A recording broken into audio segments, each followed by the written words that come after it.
Hello and welcome to the Free Cheese episode 402. I'm your Joe Dix, joined by Mark Augustiniak.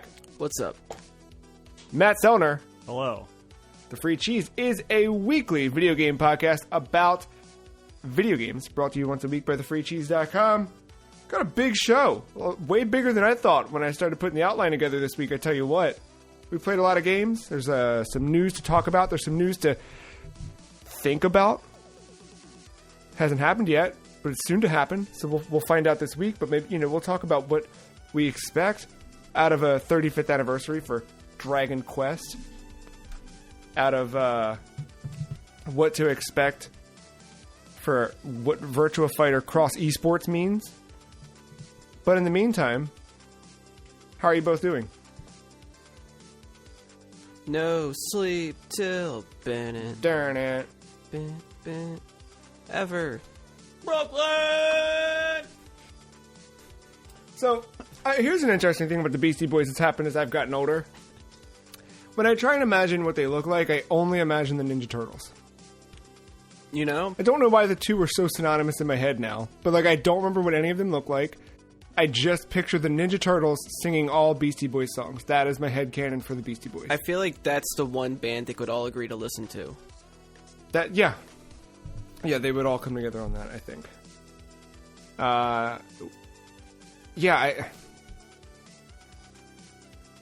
It doesn't. I mean, the math doesn't add up, right? There's 3 of them, 4 of them. Well, unless you include the DJ, Mixmaster Mike. No one ever includes the DJ. Well, they should, because he's just... Who's the DJ of the Ninja Turtles? It's Donatello. It's gotta be, right? Donnie seems more of like a MIDI pad kind of guy. That's fair. MIDI keyboard kind of thing. Like it could be Mikey, because I don't know if he has time to really fuck with instruments. But, you know what? Let's give it to Casey. Oh, well then who's... we got one extra turtle still. Matt, which turtle would you kill? Oh, Shredder. Perfect. We're doing a great job. They're all turtles. They're all Pikachu. Everyone's Pikachu. Well, maybe more on the turtles later this episode as we look forward to... Nope, never mind. We're not going to talk about turtles at all today. But they're coming. They sure are coming. That Shredder's Revenge is on its way. Before we can move forward, we got to look back as we continue our weekly segment, Game of the Year, where, first-time listeners, we are going through our top 5 for each year, 2016 through 2020, during our Game of the Year deliberations, and we're ranking them all in order. We've already talked Doom, we've talked Super Smash Bros. Ultimate, and this week we're moving into Super Mario Odyssey. Matt, where's this one fall for you? Or I guess before maybe not ranking, but where what is Super Mario Odyssey to you? Super Mario Odyssey is that game that when someone's getting the Switch, I ask, what do they like to play? And they say, oh, that Mario is a cool guy. And I'm like, oh, great. Okay, so there's actually a few different Mario platform or games on the platform now. Which one do you like best? Do you like the open world or do you like the side-scrolling boy? And then they usually say the side-scrolling boy, and I go with a whole different recommendation. And then now, because I've already had to do this once, when they say 3D, I then say, well, do you want this massive game or do you want this more easy and approachable game? And you usually say the approachable one, so then I recommend the Wii U remake. Yeah, that's a weird thing now. It's when you put it in that perspective, if someone asked me hey, is there a Mario game? I would recommend every other Mario game before this one, I think. I don't know why. I mean, I think I liked this game a lot then, and I still do now. I mean, I never went back to it after my initial playthrough of it, but I just think to an extent, looking back at it, it was too open world for a Mario game, and the worlds like some worlds was literally just like a boss fight. Like that weird Dark Souls area that was just a boss fight, like felt completely out of place. It would have been cool if I got to run around in it for 2 hours or so. But like it was only a boss fight. But then like that desert land, you were in it felt like 5 hours of like the 10 to 15 hour playthrough of that game. Yeah, the desert did feel super big. But then again, dude, I started playing Super Mario Galaxy this week because the 3D collection still... I was cleaning up my SD card on my Switch, and I was like, what can stay, what can go? And I almost deleted that 3D collection. I was like, why don't I boot that up? Why don't I see what they did with...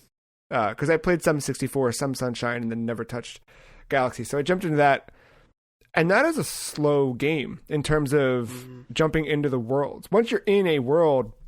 You know, you're playing Mario, and it is Mario. It's good, but like the actual hub world, like moving between things, connecting to the stars to jump to it, like that is a slog, and it's worse when you're playing like with a controller because you have to. They still have the motion control stuff in there that you can't really escape.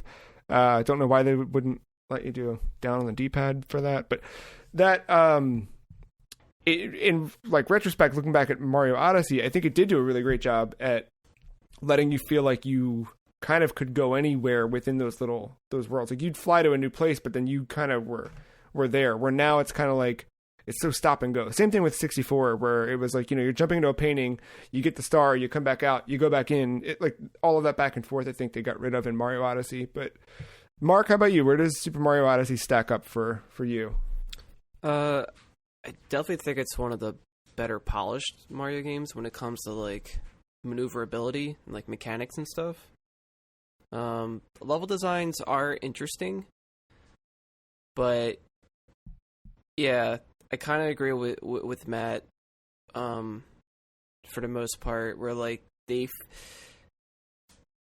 but like I don't know, like they feel like little sandboxes, and they're not really like connected by anything. Like there's no like hub world to them other than the literal world that you have to like, you know, travel from like west to east or something like that.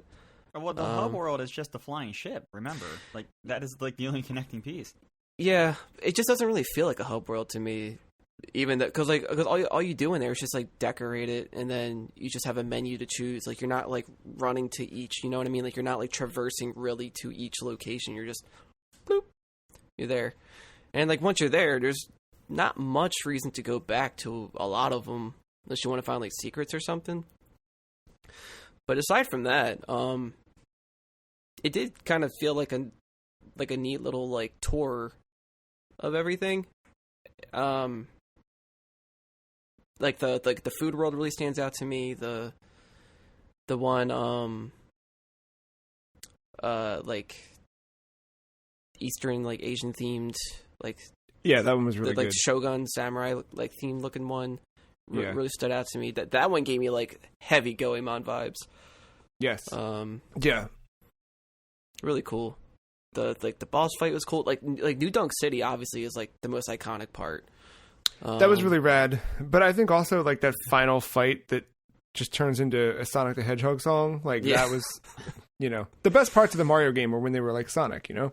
Yeah. And also that New Dog City part, didn't they show that off somewhere beforehand? Yeah, that was like the big thing they were kind of showing. That and the Desert World were the ones that showed up in preview stuff. Yeah. Yeah, like, but I think I think they did a lot, but at the same time, it was like, yeah, I didn't really have much incentive to go back after playing it. Like it was like, I mean, that's fine. Not every game needs to be, you know, replayed to make it good, but no, just for me with Mario games, like I don't really finish many. I've come to realize, but yeah, Mario Odyssey was the one that made me realize that. Where I was like, I did beat it, but then it was like, I remember people being like, "Oh, I got to go get all the stars, all 1,000 stars," and I was like, "It wasn't worth it." Or moons, sorry. Yeah, and I was like, "Yeah, I'm gonna do that too." And I started like combing through and like get this, get that. And I'm like, this isn't fun anymore. I'm gonna stop playing. And yeah, I think it's a great game. Obviously, it ended up in our top 5, but yeah, I mean, somehow that year we did not. I mean, I know how or why, but Breath of the Wild did not make it to our top 5, and this one did, and I definitely think It's a rough year. it was. I know. But hey, that's the point of this thing, is that it's our collective list as a group. But like, especially when you look back at that year, I think of the two, Breath of the Wild did so much more for Zelda than Mario Odyssey did for Mario. And put it this way, like, there's some swirling happening right now that I don't necessarily want to give any credit to just yet, but of what the project is that this team, the Mario Odyssey team, is working on next, and I'm far more excited for that potential than them making another Mario game. Where the Breath of the Wild team, I want to see more of what they can do in a space like, right? You know what I mean? Like, Mario Odyssey, I feel like hit a peak where it's like, you did it. You made a really good 3D sandbox Mario game. That's enough. Like, I'm not itching for another one. At least not the collectathon kind of style of it. Maybe I'm in the minority. I agree with the Zelda statement. Breath of the Wild did more for Zelda than what this game did for Mario, but I still will stand by that I had more fun playing Mario that year from beginning to end than I did Zelda. Because I mean, even Mario felt kind of weird in this open world a little bit, but there was always something to do. There were moons galore everywhere. It didn't, but we had that argument in 2017. I don't feel like having an argument again. But yeah, I do agree with the statement that Zelda did more for Zelda than this did for Mario. Yeah, that. Which is not to say that doesn't mean anything for this, but I just feel like this was, it was not the revolution that it was a great thing, but it wasn't like transformative. I don't think. But yeah, still a really good game, and I'm happy I played it. Right, like there's some games you look at and you're like, I could have skipped that, and I'm happy I didn't skip this one. In fact, I was like actively excited for this one. But I think I don't know, I got tired of Cappy. Sorry, this has turned into let's bash on this nominee for Game of the Year, so let's not do that. Where do you guys think this falls? Our current lineup is Doom at number 1 and Smash at number 2. Is this... This is number 1, and it's going to stay at number 1 this entire list. Obviously. You think Mario Odyssey at the top? Just write it in pen at this point, because it's permanent. No, not erasable pen? Does this make it above Smash? No. No, Mark? I don't think so. Okay, then we're all in agreement.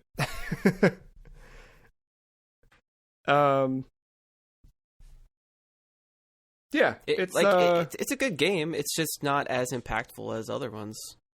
Right. Yeah, no, I agree. Yeah, when you look at especially what Smash Ultimate and Doom are doing, I think that this is like, it's right there below. I'm looking, and I'm scouring. Matt bold prediction. This is number 24 on our list. Wow. 24. Can you add a little sticky note to our little thing there? I closed the spreadsheet, but if you want to add a little, like, on today's date, Matt said this, and then in 7 months we can say Matt was wrong. I need the edit button. I'm just going to do this. Down here at 25, I'm just going to type in Odyssey, in parentheses, Matt. Boom. Well, I'm going to make up a rule in October that we cut off the bottom 4 so we only have 20, and then you're wrong by default. But that's in a couple months. We'll check back in next week, of course, with another Game of the Year. We're going to check back in with some video games. June 10th, turns out. Jeff Keighley has announced Summer Game Fest will return starting June 10th at, I did not write the time down, I believe it's like 1:30. I think 1:30 is the pre-show, 2 o'clock is the actual show. There's over 30 partners confirmed to share updates during Summer Game Fest over its weekend, including PlayStation and Electronic Arts, who are both absent from E3's list of confirmed partners. Host Jeff Keighley noted on Twitter that the opening showcase will run around 2 hours with over 12 premieres. Quote, prob more than that. I think He didn't run out of room. You know what I mean? Like, he had the 140 characters plus, because you can now do more on Twitter, can't you? Isn't that a thing? But he still decided shorten that to prob more than that. I don't have time for writing out full words. I'm Jeff Keighley. I think he also said, in a kind of cheeky way, to like, some of them might not be full on ass like announcements. They might be like announcing their own events via that thing. So, oh, cool. Some of those could be possible too. I guess that's technically a premiere. I don't know, but so EA announcing days of play in July at Summer Game Fest counts as an announcement. I I think Jeff's trying to do his best to like lower your expectations, guys. Yeah, but I think it's. What do you guys think? Like, E3 obviously didn't happen last year, and Keighley stepped in to do this, and he's, I think, turned around the Game Awards from what the awful. Those tail end years at Spike were pretty bad, and I think he's done a great job at creating something that like gives credit to the video game industry while also giving us something to look forward to at the end of the year. How do you guys look at Summer Game Fest? I mean, it's still young. I think one, it definitely filled a void that we lacked sorely with having that big summer event. Chopped up as it was, I mean, there was still a lot of good stuff, including like the first thing to come out of that, which was Tony Hawk. But I think, I know we talk about Phil Spencer, Jack Tretton, Reggie, like we talk about like them for their CEO and executive prowess, but like Jeff Keighley is becoming that just in the games industry, like period. And I think he's gonna take some of the feedback he got from the Game Fest last year, and I think I think the sequel is going to be way better, and I think this is going to be a thing that becomes an annual event, and he's going to be the driver of it, and another reason why E3 is in severe trouble. Yeah, Mark, how do you think this year's show can stack up against E3? Do you think there's going to be conflict where Microsoft might hold things like? Does Microsoft bring their full cards here? Do they wait until E3? What does that look like? Do you think? I could totally see if not Microsoft. I mean, I could see them doing it, but other companies as well, where like they might tease a little bit at Summer Game Fest, and you're like, to see more, check out E3 or something around, or like check out our website around this time of E3. You know what I mean? Like stuff like that. I could see people doing like a 2-parter thing for sure. To try to get the best. Do you think of both we get? worlds. And what's the biggest game you think we get at Summer Game Fest? Ooh, the biggest. Elden You see Ring. Halo Infinite? I say that as my coffee pot goes off. That's how alarming it is. Elden Ring. Do you think that's there? I hope. Now, I did see Sega on this list. Yeah, I don't know what that means. I don't either, man. I'm very excited for Sega always, but I feel like Sega could just show up. Here's the thing. Sega could just show up and show off Phantasy Star New Genesis and call it a day. I don't know. Sonic's anniversary is the 23rd of June, which is, a little bit past when all this stuff is happening, but is Sega going to be at E3? Oh. Yeah. Oh, never mind. I wonder.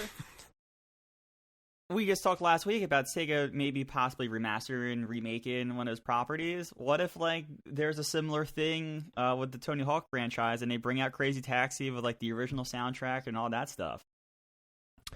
I would be super stoked for some of that stuff. I feel like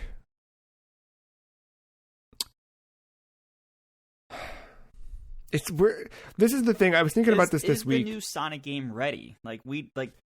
Yeah. I know they're so the new Sonic game, I don't think it's going to be ready for this year. Like, I'm worried about that after last year. And I feel like what you're going to end up getting, there was I think a Korean ratings board that leaked that Sonic Colors was rated for modern platforms. So I have a feeling that what we get is, here's a look at this game that's coming next year to tie in with the movie release. But in the meantime, check out Sonic Colors. We love you. But I also was thinking this week that, like, to your Crazy Taxi point, I've been watching a lot of old E3 press conferences this week as like my background noise and whatever. Or I've been playing a lot on DS, so they're nice to have like up on the screen. And the thing I've realized about today that's so different, besides streamers and all that crap, is that now every company has someone on staff who can be the press for them, right? Like, and we know that, and I think it's an obvious statement to make, but like looking back at that stuff at the way press conferences were held in the mid 2000s, you had companies who would spend months preparing their thing for E3 because they needed to get it in the hands of journalists who would then go back to their publication and tell their readers why they should be excited about it. And now they tweet, join us on Thursday. They stream with people internal who are working on the game, and people like to see that stuff too because they're seeing firsthand what's happening there. And that generates the buzz. And then the news, turns out journalists still pick up the news story and turn it all around. So I think something like Crazy Taxi or those Dreamcast things, you could almost have someone internal at Sega just stream them one day and say, hey, look at this stuff we're putting out. And that goes to say that like E3 Summer Game Fest in a way are becoming obsolete, but I think also we're seeing the shows both shift and a need for it to shift because of that, right? Because any company can do it. So I think the nature of the announcements we get is inherently different. Like, yeah, like I could see that, but if it wasn't for the ratings of the Game Awards, like, have you seen what those numbers were compared to the Oscars? No. Like, Oscars was like only 8 million. Game Awards was 83. Wow. So I feel like Jeff has that pool that most companies just can't get with an audience. Like, he can like. That's fair. No, that's totally valid. And I think that is a good. Yeah. But that's as big as advantage. With any of that. Otherwise, yeah, like, why not? Like everybody could just have their own Jeff. Like, but I think that's a good point. Is you that's super super good. Like that's to have those numbers looking and all eyes at once. There's still a value in that, I'm sure. I was gonna say, so I don't know what Sega does, dude. I would love to see their Sonic stuff shown off, but I think the other thing here, like, you're saying to do it internally, and I know, just a tweet and a press statement could do that, but like, that could be 3 more positions that are required by Sega that they don't have. Like, maybe don't have like the beefed up PR team to turn around something like that. Instead, they can just go to their developer, be like, hey, cut a package. They cut the package and send it off to Keeley. I'm sure there's more negotiation behind it than that, but like, they just send it off, and they're going to get the eyes, like Mark said. And they don't have to hire another $150,000 worth of salary of people. Yeah, that's fair. I don't know. So we'll see a couple weeks from now. I'm getting pretty excited about all. Also, watching all that old stuff has me excited for like, oh man, I remember when this was the future, and now we've lived through it, and I wonder what the future still holds. Well, speaking of companies kind of going right to the fans, Square Enix is hosting a live event this Wednesday? Yes, Wednesday. May 26th at 11:30 p.m. That's our time, local. But May 27th is the 35th anniversary of Dragon Quest. We expect updates on previously announced projects and the potential reveal of a new title in the series. With all of this coming to a head this week with Dragon Quest, it begs the question, Matt, why have you not played Dragon Quest XI yet? Because Ichi talked about it all the time in Yakuza Like a Dragon, so I feel like I don't need to play it. All right, answers that. Mark, what's your history with Dragon Quest? First introduced to it by a friend who had it on Game Boy, did not know what it was, did not care. And then, let's see, I think up until the DS is when I started to pay attention to it. And then, because like they had the ports of like, which ones? 4, 5, and 6? That sounds right. And then 9 was coming out. And when I was working at GameStop, I helped promote that. Got a free shirt. I actually ended up liking that game a lot. And that got me into being more interested in that series. And then I haven't really any other ones that I try to touch. I fall off shortly after. Like, I know a lot of people love them. I know there's like a big nostalgia for it. And I haven't tried the latest one yet. It's like I kind of want to, but at the same time, I don't know. There's something. It's like I like it, but only from a distance. Once I get into it, I'm immediately bored. I think that's the nature of the JRPG. They do a great job at maintaining the true history of what a JRPG is, even to the extent that like they are hundreds of hours long. Yeah. I first got DQ8 when it dropped on 3DS, when they did a really good remake of it, and I played for a while, and I was nowhere near even the beginning of it. Like, there's so much, and yeah, same thing with Dragon Quest XI. I checked out the demo on Switch when it first was coming to Switch, because that was like the definitive edition, right? You got to have the 3DS version and the PS4 version all in one bundle. It was really neat. And I was like, man, this is, it's exactly like you said. Like, I'm excited. Let's do this. Here we go. And then I take 4 steps forward and I'm like, I am bored. And now it's on Game Pass. And so it's like, you know. Like, I'm glad people have those games to play. Like, I'm glad they had, like, people who love JRPGs or, like, traditional ones. I love that they have that outlet for them. I guess that's why I try to, like, look into, like, the spin-offs and stuff just to see if there's just anything. Because I like that world. I like that design. Yeah. I like what they've built so far, and no pun intended with that, but kind of why I got interested in Dragon Quest Builders for a little bit. Whenever I am in like that pseudo Minecraft-ish mood, yeah. But yet it's kind of like a bit more Zelda-like than anything. It's the way you traverse, and all the combat's real time, and I just thought that was just a really neat aspect, and I'd kind of like to see them take more of the action RPG approach to things. Do you think they'll ever do a Final Fantasy VII Remake Dragon Quest style game? Or Final Fantasy VII Remake style Dragon Quest game? Ooh. I could see it happening, but not until like their 50th. Yeah. Hopefully we get speaking of E3, Parasite Eve action, maybe? Who knows? That would be cool. Who knows? Just after E3, The Legend of Zelda Skyward Sword releases this July, and this week Nintendo announced a new amiibo for the game. It features Zelda and Loftwing, which is one of the birds in the game. The amiibo unlocks the ability to fast travel between the sky and surface worlds. You can regularly travel between both areas using designated statues, but if you have the amiibo, you can tap it to your controller and immediately launch from surface to sky. Tap it again in the sky to return to the point you left on the surface.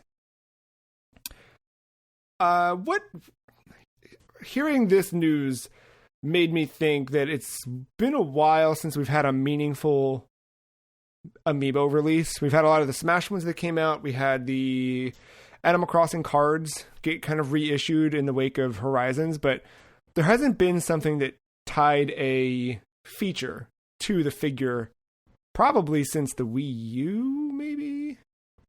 But what feature would you want to see amiibo unlock? Is this a useful feature, Mark?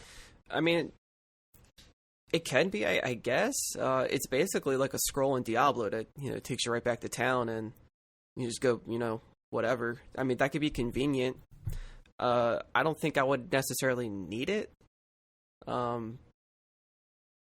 But I'm sure there are people who probably are like, they play their games differently, and they might be short on resources at a certain point where they really, really need like ammunition or potions or something. So yeah, it's neat, but like you said, there are points in the levels where you can also still access this, just not as convenient as an amiibo. And I know there was a lot of flack for it, for like to have this feature to be paid for behind, and because it's a remaster, like that kind of already should have been built in there, especially if you're selling it at full price again. But also this feature isn't like game changing to me. Like, it's not, doesn't do anything drastic, so I don't know. It doesn't need to be that big of a deal to people to make a stink about it. Yeah, I don't think it's game changing. I think that the alternative is if they had done that and not tied it to an amiibo, then you put out the amiibo and it's just like the Smash ones that have come out that are pretty underwhelming, right? Like they're cool. Like, if you like the character and you like these art designs of the figures, then go buy it. But otherwise it's just collecting dust. Like literally every single one I have is collecting dust. Sorry, I think I totally missed your question too. No, well, I mean, like what... I guess this, and I'll open up another one for both of you. Like, what features would you like to see Amiibo unlock? And have there ever been any features that Amiibo have included that you did appreciate? I always like it when it's like silly stuff, like stuff that's just like, why did this, like, who thought to do this little detail? It was so unnecessary, and that because my favorite one is in WarioWare Gold, I believe, for 3DS. Whatever, if you go to like I think it's some form of art gallery, but you can only do it with like 3 amiibos like a day or 5 amiibos a day or something. But if you put an amiibo on your 3DS, Wario will give you like a shitty painting of that character. It's like it's like super rushed and everything's like, yeah, here you go. Here's your painting, kid. Fuck off. I like that a lot. I love it. They're really good though. Like they're not. I don't want. Yeah, that makes me want to go buy that game. To have Wario's interpretations of every character that you put on there is really good. Yeah, that's cool. What Samus Returns, the Metroid one for Samus Returns, that did something that I was intrigued by, and I forgot what it was. Was it unlocking like a difficulty setting? I think it was unlocking the like veteran mode or veteran difficulty, something like that. I remember that. That was like the only one I actually remember. I wouldn't mind, correct me if I'm wrong, but Nintendo doesn't really do like your $70 or $80 deluxe editions with all these like pre-order benefits that are that seem wasteful, but I guess they're there if you really want them. No, the cool thing that Nintendo has done, and I like that they've kept it this way through the years, is if they do that, it's typically going to be a deluxe edition with like planned expansions coming to it, right? So like for Breath of the Wild, they did the thing where it was like you buy the thing and when the DLC comes out you get all the DLC expansion packs. Right now we'll give you this Nintendo Switch shirt for your Wii U game. But yeah, it's usually stuff like that where like you're paying up front but you get like a lot of content down the line where it's not just like here's a costume that you can have, and like the village one that just came out that I like looked at and I was like, do I need to buy oh no, I don't need an extra stim pack, thank you. But I think if they wanted to explore a more useful route for their amiibos tied to games, like they could put what would be those deluxe edition bonuses tied to the amiibo, and I don't see like that stuff's kind of gotten normalized at this point. Like I never order a deluxe edition, or it's very rare when I do. Maybe like MLB The Show was the last time, but the main reason for that wasn't because like the stubs and the cards. It was because of the early access when I had all for that Friday. So, but like they could. It's so normalized. I think they're okay with doing that. And Amiibo is the same price, or just about the same price as the additional deluxe like pricing. Yeah. So yeah. I think that's like a fair thing, and it's a collectible. It's not all digital. I know sometimes those things come with like books and things like that or whatever, but at least you get like a figure out of it that's a little bit easier to store than whatever statues or whatever come in those collector's editions. Yeah, I think the Monster Hunter Rise physical edition that came with an amiibo did exactly what you're talking about. I forget what it was, but I think the Palamute amiibo unlocked some stuff. Yeah, like this one's. Like you said, like with the Resident Evil one, I think that's a perfect example. Like it was like a gun, an extra like some kind of ingredients. Village of Shadows difficulty automatically unlocked, which I don't know why they did that because it's almost nearly impossible to beat that game on the first playthrough. But like that. But instead of just paying $20 and it's just all digital, like at least you could have gotten a faceless Ethan Winters amiibo.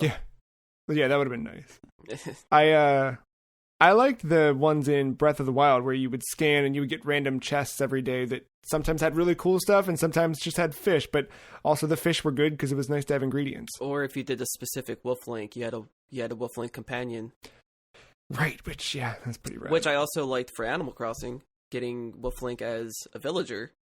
Yeah. Like, I like stuff like that, where if it's like costumes or like item cosmetics or something like that, I don't think was Bayonetta's amiibo function, or was that just like built into the game to have those extras? Ooh, I want to say on Wii U it was tied to amiibo. No, maybe it was just in there. Maybe you unlocked them at a certain point in Bayonetta, but if you had the amiibo, you'd unlock them immediately, something like that. Yeah, but like stuff like that. Mario Kart had that too. You're right, and that's what I was thinking of too. Like, for me, like amiibo is perfect for that type of stuff. Yeah, I think that's good. Do you guys think that amiibo should still exist? Yes, I think so. But they need to stop raising the prices on them. Yeah, every time I go to get one, I'm like $15.99. Okay. Well, this Zelda one is like $30. What? Like $25-$30. And I guess it's because it's a little bigger, probably, and it's like 2 characters they had to sculpt on a thing. So I'm going to say that's maybe why. Yeah. So hopefully that one's in better detail, because like those Breath of the Wild ones were a little pricier too. Yeah, I remember that. Are there any amiibo that came out that you guys did not get that you wish you could have? Yes, but my friend, or you guys know, Joe Everly, he's actually trying to get rid of a bunch of his because he has like almost all of them. So there's a couple I'm claiming from him, and one of them was nice. Was Wario and whatever Zelda ones I'm missing. Because nice. That's like the only ones I'm really collecting. I got to the game so late after the remaster came out, but I guess Soul Lair is the one that I would take, especially in its pose. I don't know what it did or if it did anything. For the game at least. But yeah, I think that would have been a cool one to have in retrospect. But anyway, I can't believe I'm gonna say this, but I think amiibo can exist as long as they have a purpose. As much as I think the them. Smash Brothers, like, just here's a figure for $15, put it on your shelf, scan it into Smash if you want to. Whatever. I think that I'm kind of over that. But yeah, I think like this Zelda one, I'm not gonna buy because I don't necessarily need this one, but I like that it is doing something with one of the games. I mean, the amiibos for Smash, it's a 10 was supposed to be like a memory card, right? Where like you transfer your character or like your custom stuff or. Yeah, you could take it to a friend's house and just kind of scan and whatever. But now I think it's really just like the fighter player thing where you can fight the computer player, super hard mode. Yeah. Which is cool, but yeah. You remember on, I think it was Wii U, they had, I forget the name of the game it was called, like Amiibo Friends or something. You scanned your Amiibo and it unlocked different NES games. Do you remember that one? Yes, kind of. And it was like a way to like try out trials of. Yeah. Was that within Smash or was that? No, it was its own separate thing. There was something like that within Smash, though, Mark. Oh yeah, yes. The Smash had demos for their characters to try. Yeah. But yeah, I do remember that. I forget the name of the one. I thought you're trying to remember Amiibo Festival at first. I'm like, let's not. I played that once. What was Amiibo Festival? The Animal Crossing board game. Like Oh, no one remembers that. I played that at MagFest, like drunk, and that's the only time I played it. You had to go to like each corner of the board to collect stamps to make a picture. It wasn't great. I got it. Amiibo Tap, Nintendo's greatest bits, Amiibo features. Oh, features is the name of this page, sorry. Yeah, Amiibo Tap is the name of it. Nintendo's greatest bits. And you basically would tap it and you would unlock a short playable portion of one of the 32 included NES or Super NES titles. And then if you liked it, it would just push you to the eShop to go buy it. I mean, I think that's kind of course, nowadays, yeah. Nowadays, all those games, though, are included with your Nintendo Switch Online service. And this week, they're getting an update. 5 new games. For the NES, we're getting Nina Jajamaro-kun. For the SNES, we're getting Sparky's Quest, Magical Drop 2, Caveman Ninja, a.k.a. Joe and Mac, and Super Baseball Simulator 1.000. Is it Sparky's Quest or Spanky's Quest? Oh, don't know. Here's the fun thing that I've noticed, and a little Easter egg for y'all from last week. Something about autocorrect fights me on certain things. So like last week's podcast episode was meant to be called Ghosts Love Fruit, but instead, without me catching it, it updated to Ghost Love Fruit. Yeah, it's so Spanky. So I bet you I typed Spanky. Yeah, I'm sure you did. Yeah. Spanky's Quest. I guess it's based on the Little Rascals movie. So this is, I barely know any of these games. And I do, but like I haven't really had a ton of experience. And that's what I think I like about these Nintendo Switch Online updates to the library is like, I don't know these games. They're not the things that we've seen and played 1,000 times. So like every time these drop, I'm always intrigued.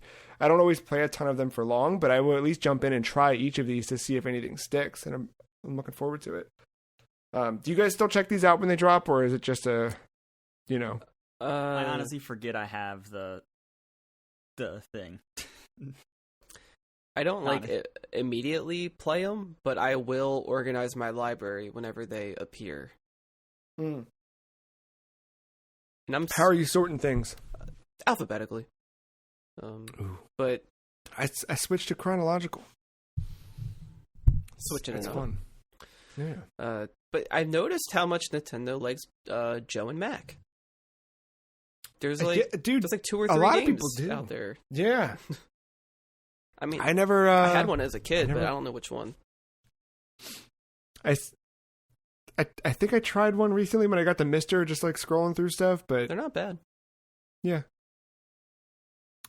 Speaking of Super Baseball, Matt, you've spent some time this week with Major League Baseball, the show 21. Yes, I have. I've been actually spent a lot of time with this game. It was mostly Diamond Dynasty those first 3 weeks, and then the last kind of week and a half here, I've pivoted hard to the Road to the Show mode. And honestly, when I said it like a week and a half ago, I was like, oh, I'll probably talk about the Road to the Show, thinking it was going to be like a quick, like, just like last year, you know, it is what it is. There's a couple new features, and we're going to end the conversation there and move on to the next part of the show. But they changed Road to the Show enough this year that warrants some, like, concern. So, first of all, the biggest change is, besides the rankings and how to rank up your player and stuff, is a two-way player is now allowed. In case you don't know what a two-way player is, that is a player that is both a pitcher and a hitter, and can go back and forth between the lineup. For those that don't know baseball, there is currently a player that's doing very well at it this year. His name is Shohei Ohtani. He's been in the MLB for the last couple years, but he had some injury problems to the first 2 years of his career. But this year, he's healthy and is doing great both as a starting pitcher every 5th day, and between then being the DH and hitting bombs and having a good hitting average and things along that nature. So because of the success and the hype around this player, MLB The Show has decided to let you do that. And you can mix it up in different ways. You can kind of be a primary like pitcher, and then between starts, bat. You can be part of the bullpen and occasionally come in for like pinch hit opportunities. Or you can focus on your hitting and be what they call like a spot starter. That's not someone that's typically in your 5-man rotation, but like, you know, once every 2 weeks, your player will be given an opportunity to start instead of it being every 5th day or 5th game. So there's a couple of different ways to mix up the playing time on either position if you feel like it. I currently do the once I'm in the rotation, so I start once every 5 games, and then between then I'm either a DH or a first baseman. One of the things they decided to do, and I think the podcast, little segments that they do between loading in and out of games, changes obviously based on whether you're a two-way player or just a hitter or a pitcher or whatever. But I think the game kind of, I mean, they don't force you to do it by any means, but like they definitely like point you in the direction of being a two-way player. And I think that's where you're going to get the most of these like little podcast segments. They were cool at first because I thought they were going to take a different approach where they were like talking about like how the team took a weird like pick on you. They took you too high for what it is. And they, sorry, I getting distracted here. I forgot to turn on my Do Not Disturb. Anyway, they were getting mad at the team for taking you so high because you were a very raw prospect, and I thought they were going to go with a weird story about how like you making the team look good, and then just turned into like, oh, you're another typical prospect, he looks good, blah blah blah. So I've just started skipping all the podcasts at this point. I feel like they're a total waste of time, and there's too many of them. It's like every time I load into a game or load out, one of the two, they're just there. Now keep in mind, it's not every game because the game does that smart thing they implemented a few years ago where once you start a game in a series of games, because the baseball schedule usually has you against the same opponent 3 or 4 times in a row, you kind of stay in the like game engine mode. So you don't see it between every game, but when you're loading back out to like the menu, it they pop up and it's kind of annoying. So yeah, I don't know. Actually, I just thought about this, but on PS4, if they actually implemented it into the loading screens, that actually might not be a bad use of them, but I don't know how that works on PS4. Because on PS5, I got the excellent load times. I'm in and out of games within a few seconds, and then they decided to load that video, and I just skip it. So that's kind of a waste, unfortunately. But they have all kinds of baseball like radio personalities and all that stuff. So they got the star power there. It's just I don't care about it anymore. But the main thing and the concerning thing is the how to like rank up your player in terms of like their attributes. They got away from the kind of earning points and doing this archetype thing. And then this year they further tweaked the archetype thing into a loadout based approach. So before you would just kind of pick an archetype, and that could be like a power hitter, someone who's very good with fielding, someone that's just like a contact but is super fast, so you can just hit singles and steal all the bases or whatever. And then you will rank up your player from there, and you would run into different attribute ceilings, where like if you're a power hitter, your contact attribute may only get up to 60, but of course your power would be allowed to go all the way up to 100. Stuff like that. This year, they kind of have the archetype things, but they're stuck behind these loadouts. So when you make a loadout, and by the way, the game does not point you to make any loadout. You have to kind of like go to the menu. Now, I will preface this all by saying I may have been an asshole and just skipped all these tutorials, which are just like little on-screen text boxes that just pop up highlighting like the menu option. But me thinking I've been playing this for the last 11, 12 years in a row or whatever it is at this point, I was like, I know this mode. So I may be an asshole and may have just skipped and flew through all of this. But for me, I did not get pointed this loadout stuff, so I did not realize that my guy was severely underskilled because I never equipped a loadout first. And then I finally did a loadout for my hitting, but when I was pitching, my fastball was only like 80 miles per hour, which is slow by today's standards.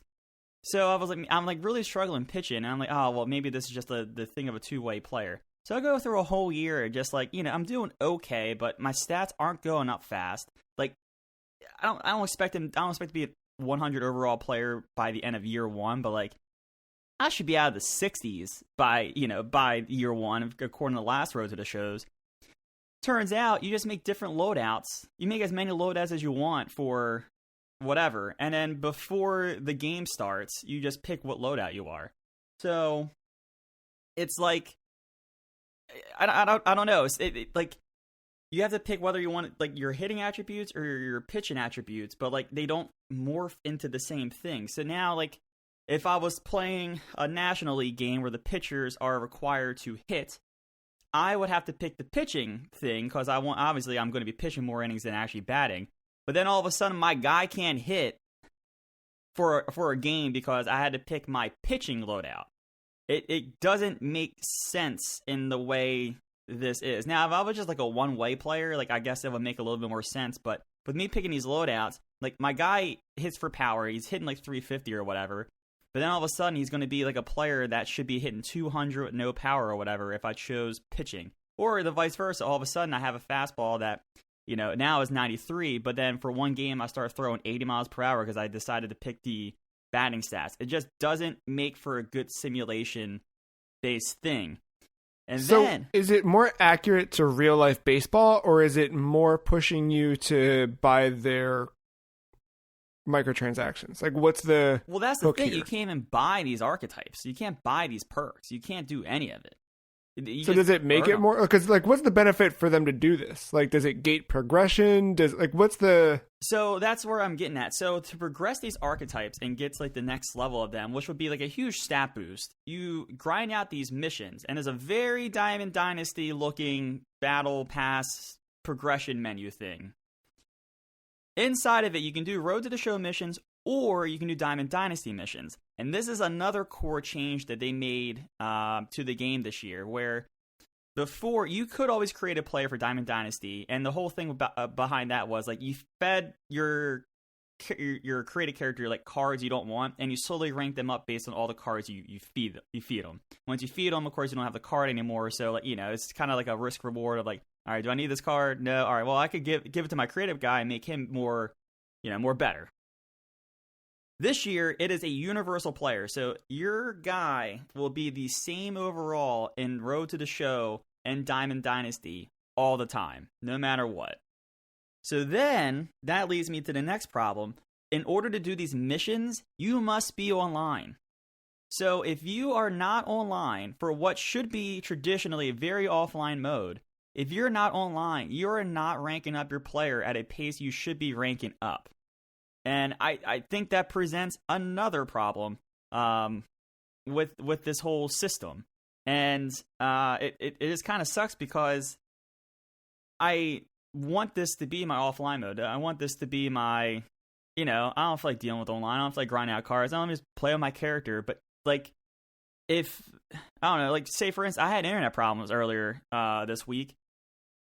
I didn't realize until at like preparing notes for recording that my stats weren't getting monitored for my missions because I was offline. So one, if I was offline with internet issues, that's one thing. I know that's like once in a blue moon kind of thing for at least me, and I'm sure for most people listening. But the other part of it is this has been really the only game I've played this week. So what does that mean? Oh, put PlayStation in rest mode inside the mode.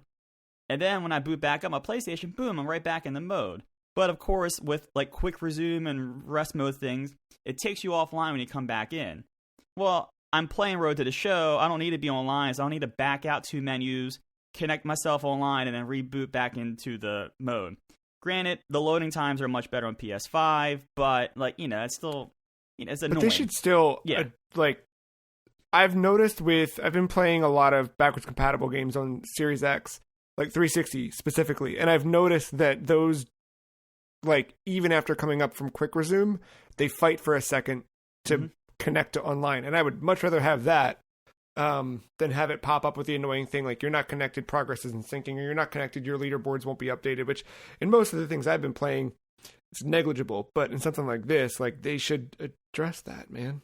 And the thing for the longest time was they would red flag me every time I came back from a game saying, you're not connected, which I just thought because you're always earning stubs. And that was like one of the cool things of this game. Like, you're earning stubs all the time. Like, you're playing this, you're earning stubs. You're earning this, you're playing this, you're earning stubs. Like, whatever. Like, that's a really cool thing. I like it. It feeds back into Diamond Dynasty pretty well. But I figured that was the reason why they were flagging me for online, like, not being online. And not because my character progression is linked to online, because it never has been in the past, and I don't think the game ever really told me that it's linked to this in the past. So yeah, like, overall, this mode it's still fun to play when everything's working properly. Like, it's still fun to play. I made this dumb fat guy.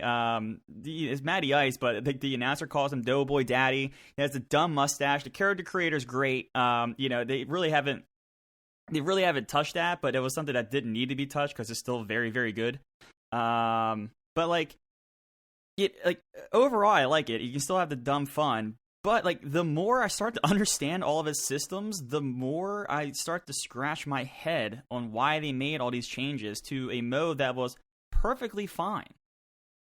It didn't really need... It didn't need much. If all they added this year was just the podcast stuff and the two-way players, it would have been another great year of Road to the Show. Yeah, the podcast thing didn't work out, whatever, whatever. Okay, you're 1 for 2 on a new feature. Good. That's 500. That's very good by baseball standards. And I would have been perfectly happy, and I would have been like, this would not have turned into, I don't know how long I've been talking now. It would have been a 3-minute little thing, and like, oh, Road to the Show is still great, guys. This is what they added. This didn't work, but this thing works. It's just super cool. You should check it out, especially if you have Game Pass. But like now, it's like, I don't know. Yeah, this is like my most recommended game mode anymore. And this was always the thing. I was like, oh, well, if you don't like baseball, you might have fun with like the Road to the Show part. Because you're not banned as much. You're just trying to... It's like an RPG, essentially. You might have fun with that, even though baseball is not your cup of tea.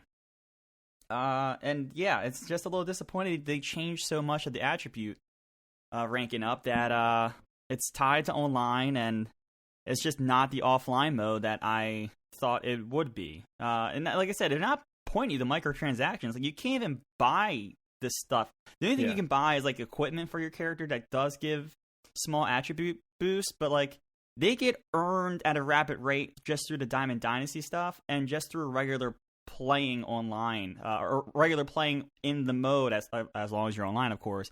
Regular playing through the mode. So like you will get that and naturally progress that with the rest of your character or whatever. So that kind of sucks. And then the last thing I would say about the archetype thing is that is necessary. Like, you just can't underline, like, move all your attributes up. No, all your attributes are capped at 50, which is halfway to 100.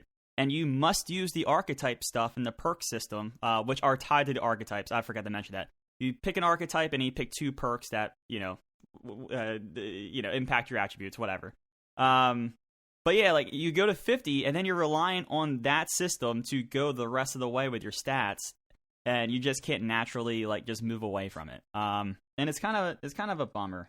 It really is. I don't know. It's not the end of the world. You can still have fun with the mode, I guess, but I just don't like...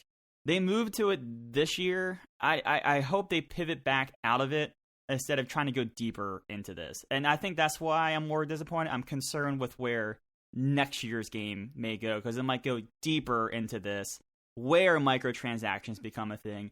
And then it's the thing I prided this game about, with it being a sports game, was it's not a card pack simulator. It really isn't. Like, it can be if you want it to, but it really doesn't have to be. It might turn into that, and that's kind of scary. All right, my rant's over. No, I mean, especially with it going multi-platform like that, and it's like, you wonder if they have external pressure from the MLB to do something more, like what happens next year, or if they look at MLB paid a chunk, but I'm sure Microsoft paid a chunk for advertising, and next year when that isn't the case, where do they start trying to make up that bottom line? My recommendation... Let San Diego Studios make Mod Nation Racers again. You'll make up that money in no time. Put out some PlayStation Amiibo. Boom. Done. Got yourself a winner. I will say, load times? They can get a Mod Nation Racers out this year. There's still a little vacancy on the PlayStation 5 currently as far as games to play. So, they would sell. Do it. I'll go buy a PS5. I'll stop ignoring that email they sent me to buy one. And I'll go get it. No Resident Evil Village for you this week, Matt? Played a tiny bit, got the House Beneviento, got to the save room, and I said, I'm done. forever or just? No, I just, it was that day. I was like, I don't feel like going through that, and I just haven't picked it up. I don't think it's like a psychological thing because I know what to expect, but Yeah. I just haven't picked it back up. And Mark, you stopped playing too, right? After 4 times, yeah.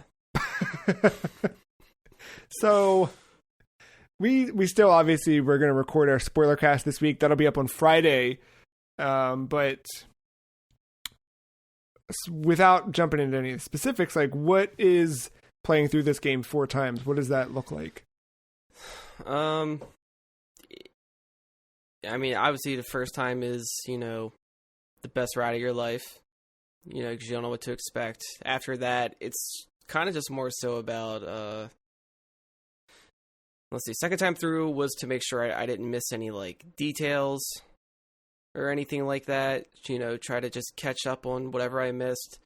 Third time around was like, all right, let's just have some fun with it, let's just go all out with it and see where that takes me. And then the fourth time was almost a regret. It was, I don't know what it is. It's like a lot of the game, I just kind of start to tune out by that point. And it's just like, I see it for what it is now. It's like Neo seeing the Matrix code. It's just like, all right, I get this. This is what this is. This is what this is. I don't really see a game anymore. I just see motions that I have to go through. And I'm like, am I having fun still?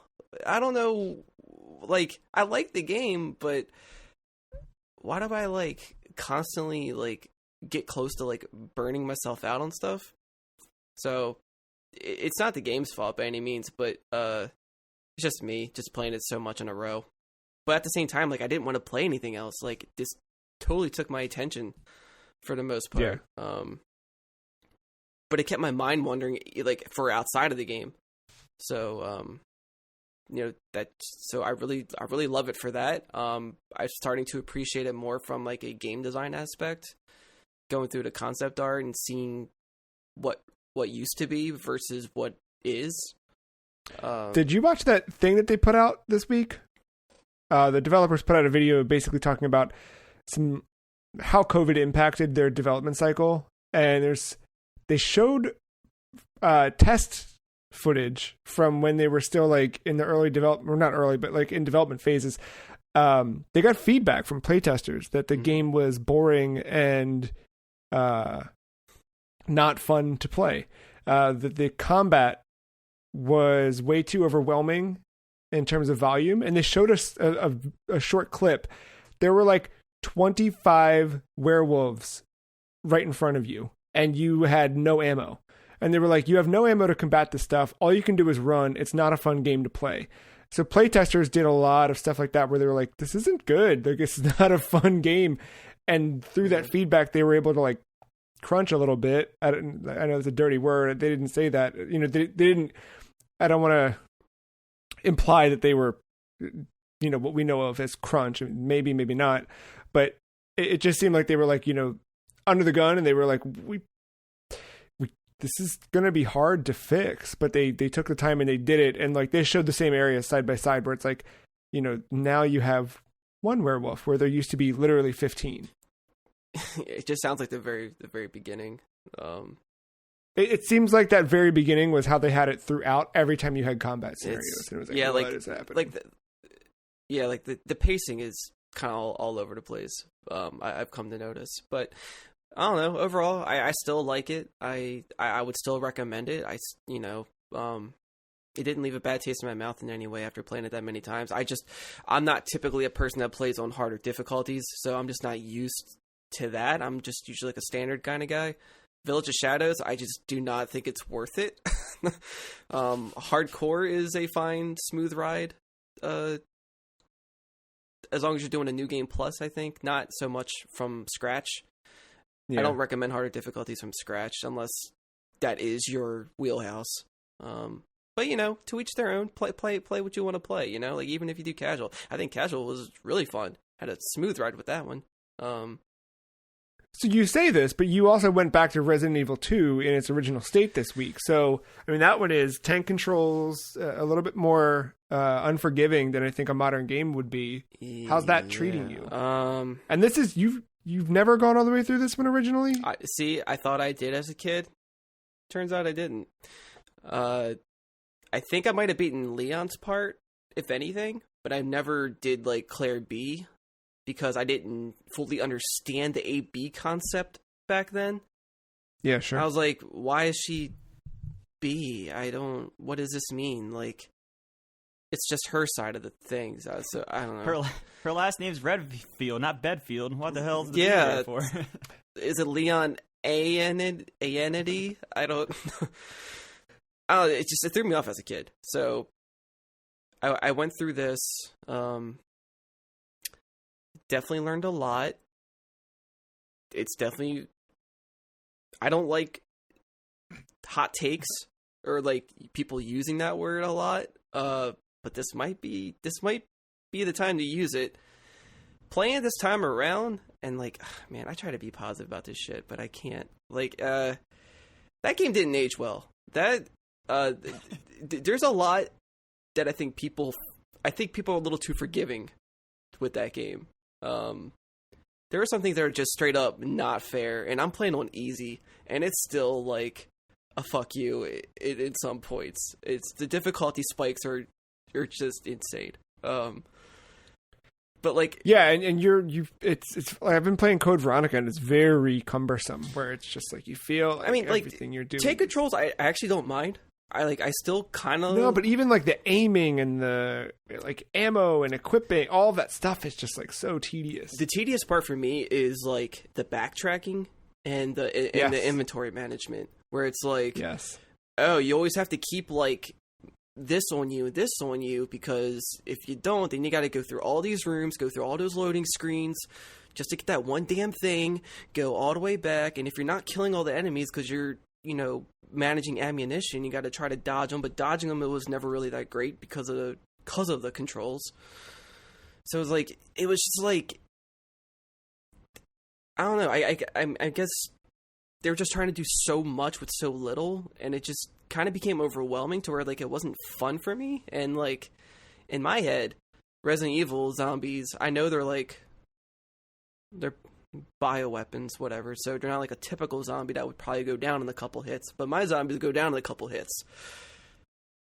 But easy was like too easy, if that makes sense. Like, normal was just hard, and easy was too easy. There was no, like, fine balance, because, like, no middle ground. I had like 200 bullets starting out almost, versus like 20 in, like, normal, like, if that. I was like, all right, very generous with the pistol. Everything goes down in 3 shots, or zombies do anyway, so it's like, whatever, let's go to town. So, I don't know, Leon's part was fine for the most part. The script sucks, but I don't know if anybody was really taking that seriously back then. I didn't know what to think of it back then, but now it's just like, yeah, okay, it's fine. Like, if you can tolerate it, it's fine. It's just like Resident Evil 1. It's just as cheesy, it just doesn't make sense. Acting's all over the place, but that's fine. It's part of the game. So yeah, the part that really got to me, though, was Claire's side, which I liked for the most part, because when I played the remake, because the whole time I'm thinking about the remake, because there's stuff in the remake, I was like, I don't remember this being in the original. What are they, what are they doing here? What are they, updating? And now I see it. Like the Chief Iron's office, I didn't know was actually, he was like a taxidermist. Like, I thought that was just like a new thing. No, that's part of an old thing. I was like, okay, that's cool. So it started, like, seeing all this and how it turned into the remake made me appreciate the remake on a whole new level now. Not that I really hated it before, but now, because I remember before I wanted to go back and compare and contrast with everything. And, but Claire's towards the end is what really, for at least B side. So I guess, I don't know if Leon would have a similar thing on his B side. It's a weird sentence. Timer's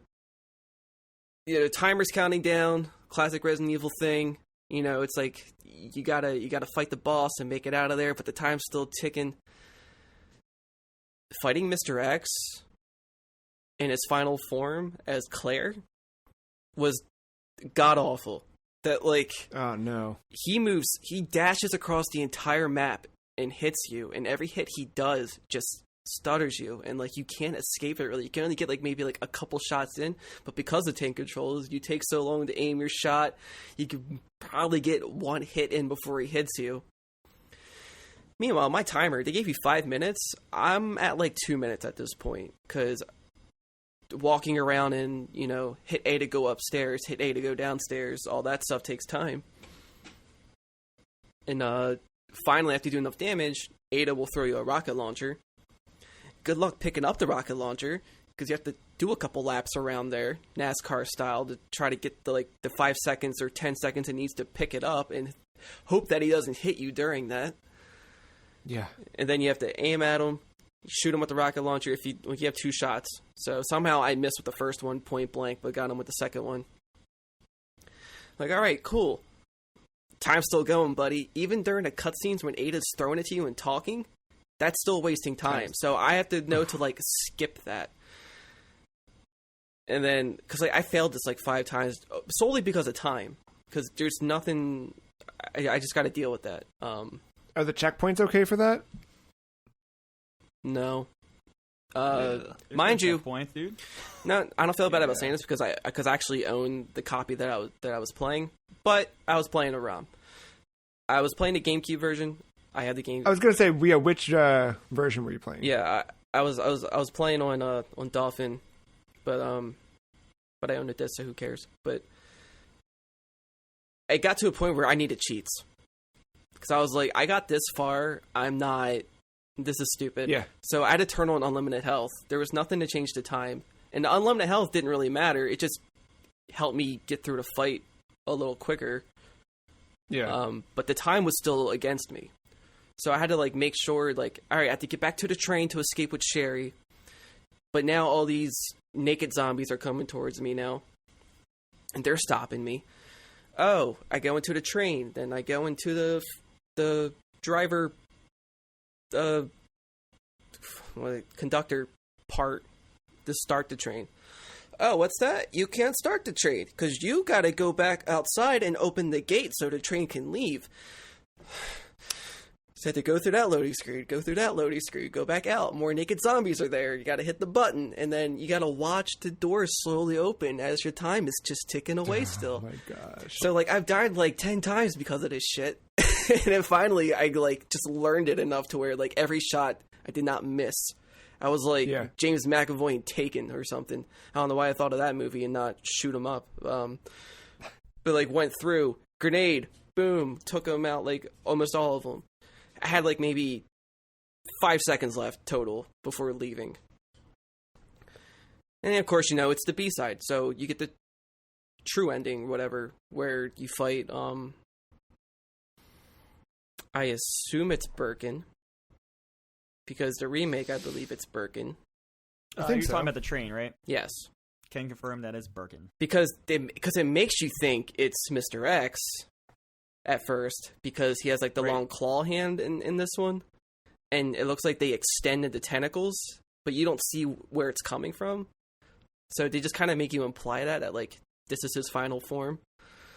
But yeah, so you fight Birkin, there's a countdown on that thing. Then you go out, some dumb lines, and she ends it with I have to find my brother. And then immediately after I have to find my brother, this butt rock starts playing, no pause in between, just cuts her off with just whatever music you would hear some people working on a motorcycle for or something. It's like a show on A&E or something. Yes. I can hear it in my head, even though I don't know the music. It was but I know exactly what you're talking about. It was so cheesy, but just I don't know. At that point, I was just checked out. There's things I like about the game. I think back then it was my gateway to horror. It did creep me out. The one part that scared me as a kid still made me jump on the inside, even though I was expecting it. When the arms burst out of the wall when you're going down a hallway, it's so stupid, but it still kind of got me. I was all right, I'll give him that. But that game is very bright. like it's not like a Spencer Mansion in Resident Evil 1. It's not like moodily lit and it's, you know, dark corners or anything. It's a pretty well lit whole damn like police station and everything else. So like the setting itself, like I mean, when you're outside running, you know, everything's on fire. Kind of a zombie apocalypse, I guess. But scenery wise, I don't feel the vibes there anymore. I appreciate the puzzles. I appreciate the fixed camera angles. I think they should bring that back. This game is basically like a step above Telltale's The Walking Dead in terms of gameplay. They both kind of do the same thing. You walk around. It's almost like a point and click in a way. Like you get objects, you interact with things, thing works, move on. But this has more action than Walking Dead. And, you know, the dialogue trees. But I don't know. There's still something there charming about it, but I don't know if I can go back to it after this. And it's weird to play a game and go back and be like, you know, I'm kind of over it. I think it's... Are you going to play Original 3 next? I don't know. It kind of made me want to play Remake 2 just to wash the taste of old 2 out of my mouth. Yeah. Remake 3 on easy gives you like a full-ass machine gun to start off with. And I think like a bunch of bullets for your handgun. Weird. Yeah, that's the way to do it. Yeah. So I don't know. I mean, I still respect it, but that's not a game I'm going to go back and revisit. I think some games are just fine. No, I think it's cool you went, like, because when the PSN stuff was happening, I was like, I need to get all the original Resident Evils for PlayStation and play through them. And then I kept thinking in my head, kind of similar to where I was at with Dragon Quest, like, I kind of know what's going to happen before I play it, and that's why I don't play it, right? Because I kind of, like, I get it, but which isn't fair to the game or the experience, but, you know. I mean, it all depends for your reason for wanting to play it, too, right? Like, maybe, like, you just want to get a different perspective on it, and I think that's what's most important from this whole experience for me was just all right, I kind of saw it through. I'm not going to do Claire A, Leon B, because I watched the ending. It's not much different from the lines that are exchanged. It's I don't know.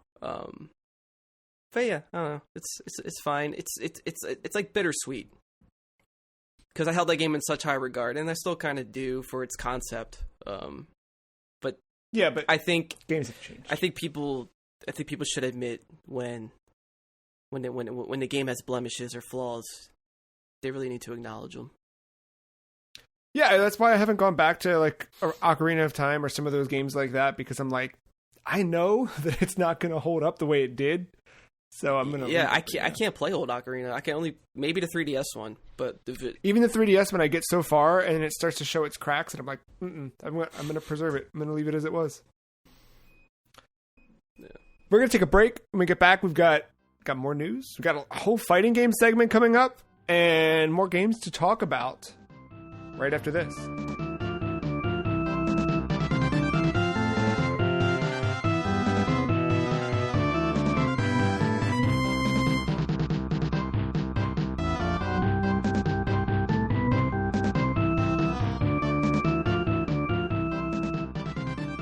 This is a news story I did not expect to be reading this week, but Lies of P was announced this week for PlayStation 5, Xbox Series, and PC. The game puts you in control of Pinocchio as you wake at an abandoned train station in the city of Krat. A note greets you, find Mr. Geppetto, he's in the city. The tale of Pinocchio reimagined with visual designs inspired by the Belle Epic era in Europe from the late 19th to early 20th century. The game allows for weapon combinations, and because Pinocchio is a doll, you can swap parts of his body out to gain new skills. No release window confirmed at this time. Matt, is this a day one purchase? I don't know. Granted, it's just a cinematic trailer. We haven't seen any gameplay. We haven't seen what cool arms one Pinocchio can have, but I don't know, man.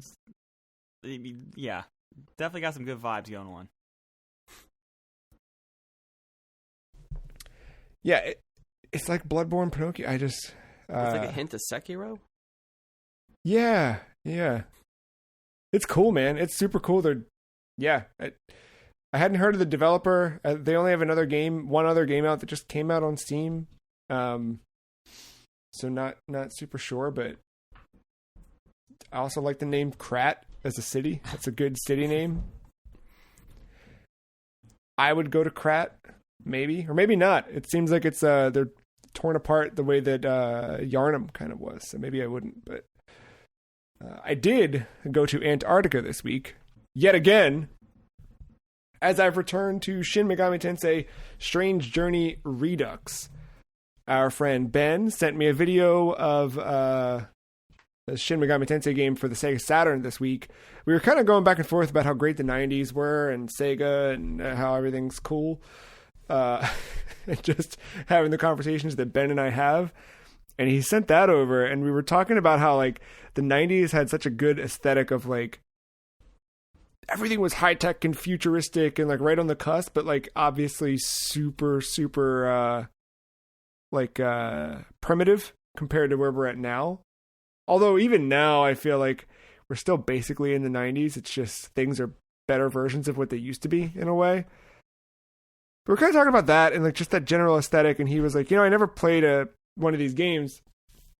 And I was like, yeah, I hadn't either, because it seemed too daunting. And then it seemed like anytime you tried to look into it, fans of the series were always like, never play Persona, only play this. And then fans of Persona were like, I love everything. And I didn't know where to start, so I just picked one and went with it. And it happened to be this one, and I played it for like under 10 hours and fell off.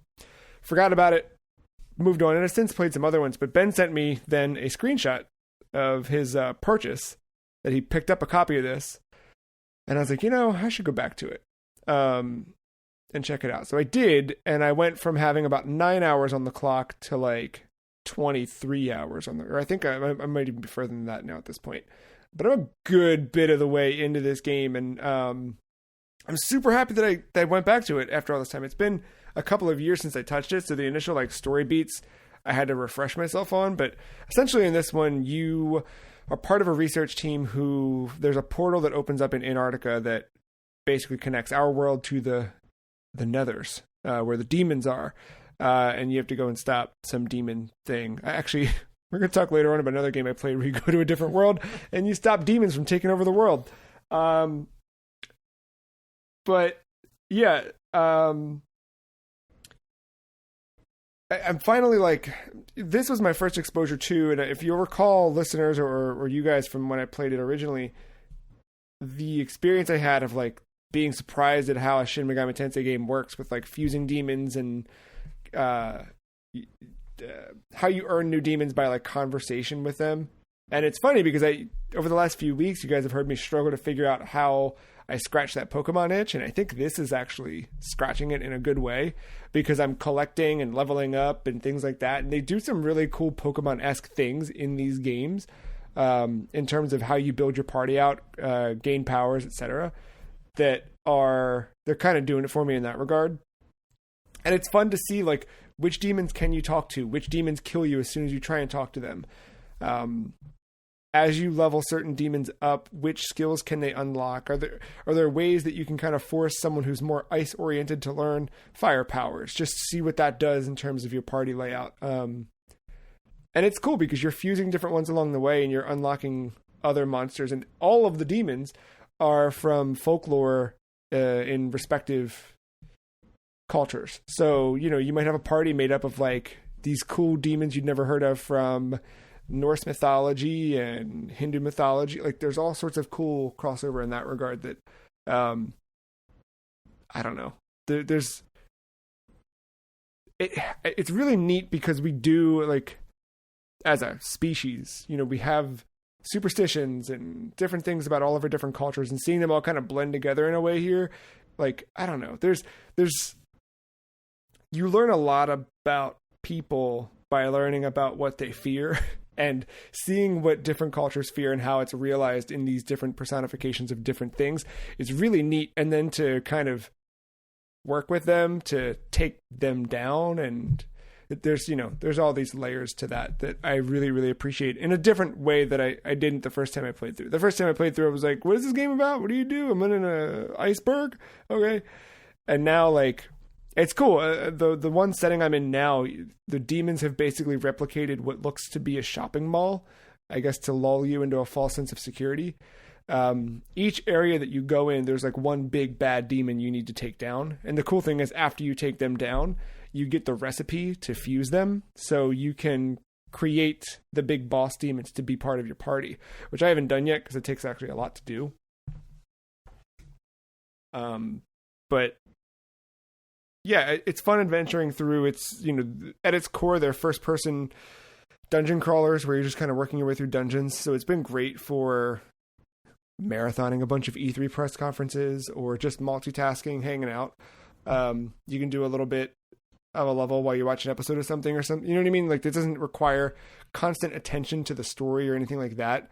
Or even gameplay, you can kind of just thumb your way through. And I like it in that regard. I was like super on the cusp of just buying SMT3 this week because that came out, the HD version released on Switch. And I almost did it, and I was like, why am I going to spend $60 after I already spent money on this one and never finished it, or the Fire Emblem one and never finished it, or the other one and never finished it? So let me do this. And I'm happy I did. I finally got to see Strange Journey Redux. It's a remake of the 2009 DS game, and they've added a new character in it, Alex, who she's on the cover, and she's in like a cool red suit, which, as I've learned, means something.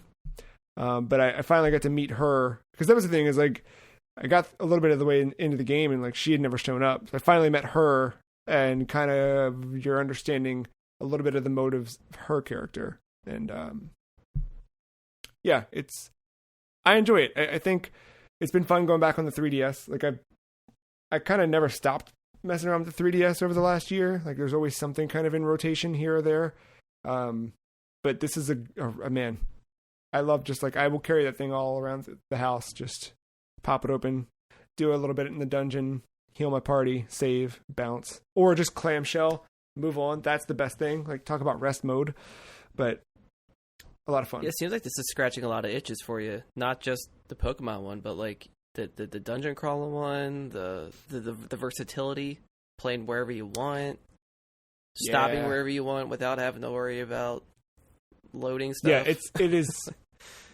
It's meeting a lot of the current requirements. What is the like save point checkpoint system like? Do you have to do that manually or? So what's really great about that is you do have terminals in the each dungeon. They're not always on every floor, but you have a big terminal that's just a big old fat save button, and that is a proper save. You could quit the game, start it back up, and load there.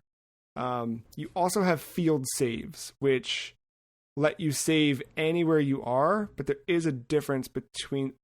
Here's the weird thing, though. I've definitely quit the game and loaded back into a field save. So I guess there is no... They probably told me a long time ago that there's a difference between the two types. What the difference? I know that neither... Say it again? I was going to say, is the difference like a heal versus a non-heal? I was just going to say, I know that neither of them heal your party, because there is a separate heal station, or of course you have to use items or your spells to heal. But yeah, what you'll find typically in a dungeon is heal stations and save stations. The save stations, I think the one neat thing about them is there's a quick travel button that automatically lets you escape the dungeon you're in. So you can go back to the main ship. Because what's cool in this game is you have a device on you called the Demonica. And you unlock apps for the Demonica. So that's the really neat thing, is the more you explore the dungeons, the more you find these little cores, and they just look like, I don't know, they look like the gobstoppers from Willy Wonka, except they're like chrome and gold and stuff. But you take them back to your ship, and you have people who will develop things from them, and the development of them, like, they unlock. So now my whole party heals as I walk through dungeons. The more steps I take, the more they heal. Invisible demons that I couldn't otherwise see, I can now scan the environment for. I'm finding secret doors in dungeons that you otherwise couldn't see or even know existed, but now like things will alert me to those. So there's things you start to unlock in that regard. There's also like smaller sub apps that you unlock that are like, hey, you have a higher chance of getting more money after you win a fight. You have a higher chance of, your party members giving you items as they level up as thank you. So like there's things you unlock in that regard the more you play, that you just kind of become this more powerful being. Kind of disappointed that Demonica isn't a demonic harmonica. I thought so too, dude. And so now you don't have this cool legendary tool where you could play Blues Traveler solos and burst some ears, you know? Like, I know. No, Next that's cool, game, though. you know? Yeah. I'm having a lot of fun. I'm going to see it through to the end. I don't know how much longer I have to go. I assume quite a bit because these games are very long, but I'm going to stick through it this time. I'm trying really hard to do that too this time around. I find that I bounce from thing to thing to thing to thing to thing, and I don't stick with one. And after talking to Ben this week and him jumping into it, I'm like, man, you know, one thing Ben always did is like he will get a game and he will play that game. And I don't do that at all. I will find a reason to bounce instead of a reason to stay. And I'm trying really hard with this one. Like every time I'm like, I don't feel like it. I just play it and I find that I'm enjoying it, you know. Yeah, like sticking with it. Like if I find something and it clicks like almost immediately, I won't stop. Like same. Like it'll be done in the night. I'll probably lose sleep over it. And then it's like, all right, that happened. But then like I don't like process what I've played. It was just it just happened, but it didn't happen because I don't remember it kind of. So I have to like actually go back and try to like. Yeah, and it's making me realize like I never finished Nier Replicant, and I really need to go back to that too. Neither did I. And just stick with it. Yeah. Speaking of things that Matt left behind, Matt, the cover has been revealed for F1 2021. How's the Rallyman feeling this year as F1 2021 launches under the EA umbrella? And do you know who the cover athletes are? Are you still keeping up? So I'm looking here. The regular cover are current stars: Max Verstappen, Lewis Hamilton, and Charles Leclerc. But then the deluxe edition, that's the one with the legends. I will say the faces look familiar. I probably do know some of their names. I just can't match them. Kind of going across of one of those like workbook activities you used to do. I believe the one second from the right is Nico Rosberg, and I think that's the only one I would get correct in that little activity. The thing with these games, I always go into these, and I don't know why, I expect like Daytona USA gameplay. I wish. And then I get in, and I very quickly realize it is not an arcade driving game. It is the most simulation-based racing game in the world, and I don't think there's enough buttons on a controller to properly play those games. So I always get in the mood and like, yeah, I'm gonna do one, and I get on the practice lap because these games very much are like, do your practice, and qualify then race, which is fine because you're getting like points out of it for your My Career or whatever. But like, I take that first turn and I go wide and into a wall, and I'm like, this was a good run, and time to uninstall. Yeah, pretty much. So I still like the sport though. Watching the sport's still a ton of fun. But yeah, I don't think these games are for me at the end of the day. So for me, it doesn't matter that's going on the EA umbrella. I do fear for those that do play these games religiously. That it is under EA umbrella, but we'll see. I guess. I saw I re-looked up. I was like, they bought them, right? And then I saw a quote from Andrew Wilson that they're looking forward to Codemasters running as their own arm. So yeah, so they said the same thing about Volition. Yeah, not Volition, Visceral. Yeah, all of them. Yeah. Sorry, Mark. Who are they going to close Speaking of big old down, corporations. Wait, hold on. They acquire someone, so they got to close someone, right? Isn't that the EA pattern? Yeah, someone's going to die. Yeah. Don't you worry. Yeah. 2 months' time, we're going to be talking about, EA killed its studio. Yeah. Speaking of big companies swallowing smaller companies and putting them on things, here's Crash Bandicoot 4 developer Toys for Bob's latest, Call of Duty Warzone. Got an update this week to continue with the 80s themed changes to the world of Warzone. This update adds John Rambo and John McClane not the two Johns I'm in love with. Both as playable characters, of course, assuming you buy the respective Bundles. add-on packs containing them. Additionally, there's been temporary additions to the map to include Nakatomi Plaza and Nakatomi Plaza survival camps and CIA outposts. The former two, or the latter two, coming from the Rambo series. The former Nakatomi Plaza, of course, from Die Hard. And there's a new mode, Power Grab, which closes the circle much faster. There's only 5 rings now to the circle, and there's no gulag to revive your squad mates. Similar to kill confirmed in traditional multiplayer, when you die in this mode, you'll yield dog tags. You can only revive your squad mates by collecting their dog tags or using the buy station. So it's a more intense battle royale mode. Matt, how do you feel about this? How do you feel about Call of Duty realizing the I don't remember his name, Player Unknown himself, when asked during the NoClip documentary a couple years back, what is your dream map? He said Nakatomi Plaza. He said, let's start it so that everybody starts on a random floor, and slowly you have a fire or something that's closing it off, so you need to meet in the middle somewhere. Now, this only lets you go through 5 floors, and it doesn't actually close off. But how do you feel about the addition of these 80s action stars to Call of Duty Warzone? I mean, the stars are cool. They did the same kind of similar thing last Halloween. I assume they're going to do the same thing this Halloween as well, when they added Jigsaw from Saw and Leatherface from the Texas Chainsaw Massacre series. I think it's really cool. It got me excited. I never usually buy these bundles unless I have enough money acquired from the battle passes that is kind of let stack. But no, this got me excited. I actually bought the John McClane one. I'm going to be running around as Bruce Willis in a Warzone map now. And yeah, no, they got me excited. This is the first time. I actually haven't played Warzone in like nearly 2 weeks, just because I was playing a lot of stuff like Returnal, Village, MLB. I thought Nier Replicant would be the 4th, but that didn't happen.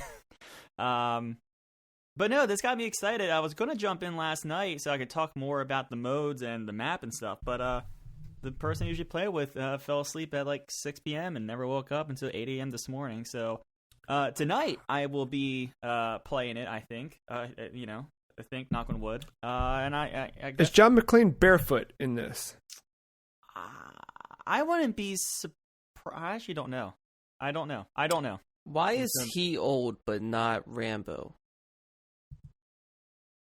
Like, doesn't John McClane in this have like a goatee and like aviators or something? So. Is that? I mean, the trailer made me think that was John McClane for some reason. Like, it wasn't really Bruce Willis, but it kind of looks like Bruce Willis if he had like full facial hair, or is that like a character from?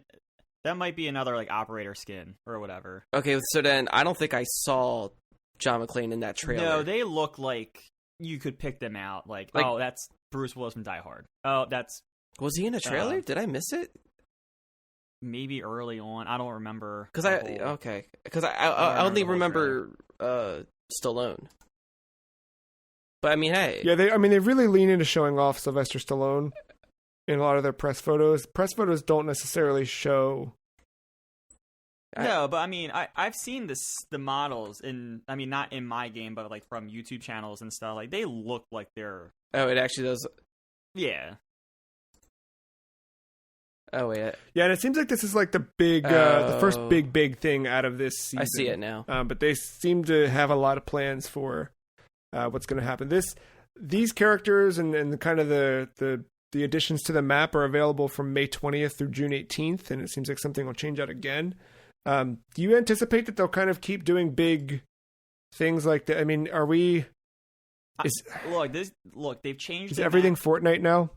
I mean, I don't know if it's Fortnite. They're not adding characters at a rapid pace like that, but I like the addition of the stars, and I like the way they lean the map into some of that stuff.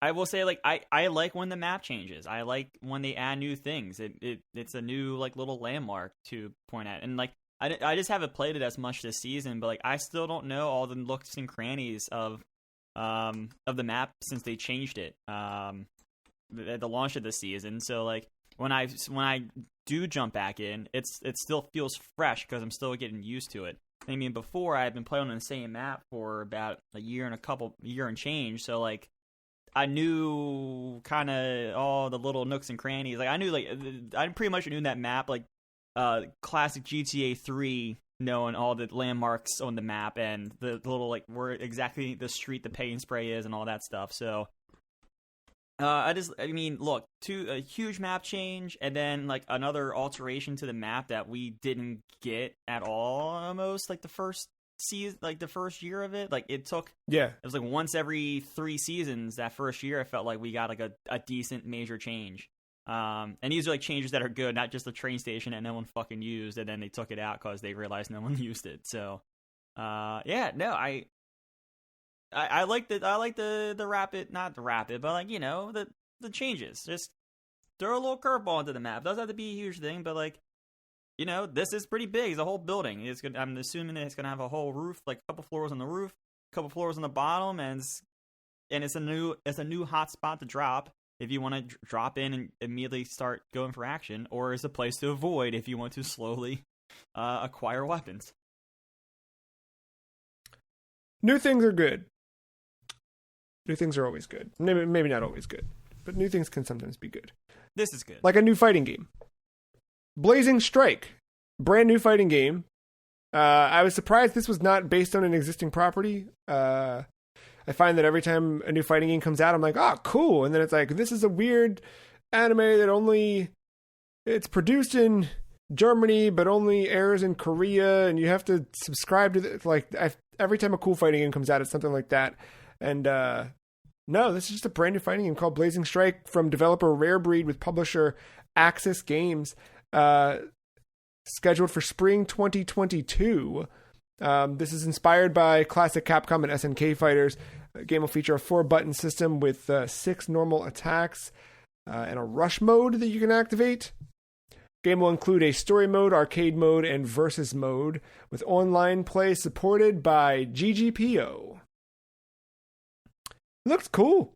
It reminded me of King of Fighters, to be frank, like when you look at the screenshots of it. We'll see. I need to get like a fight pad for Xbox. I don't have a good one for that. I want the 6-button Hori thing, but it's hard to find these days, and yeah. But looks neat. It's not the only fighting game news. I told you we have a fighting game block here up ahead. I got a press release, and I mean a lot of people did, but I got an email from Warner Brothers this week that caught me off guard for the upcoming Batman: The Long Halloween Part 2. The first thing that caught me off guard is that I didn't know they were doing the animated version of The Long Halloween, and that there was already a Part 1 due out in a couple weeks. But Part 2 is out later this year as well. And part of the bonus features for The Long Halloween Part 2 is the first look at the animated movie Injustice. No further details announced at the time, but we can assume that the movie will adapt elements of the video game and its comic book tie-in series.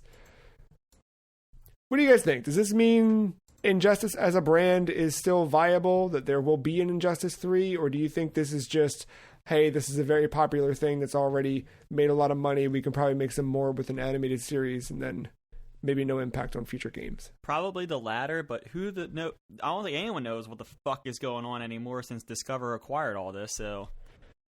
Yeah, that's some weird stuff, too.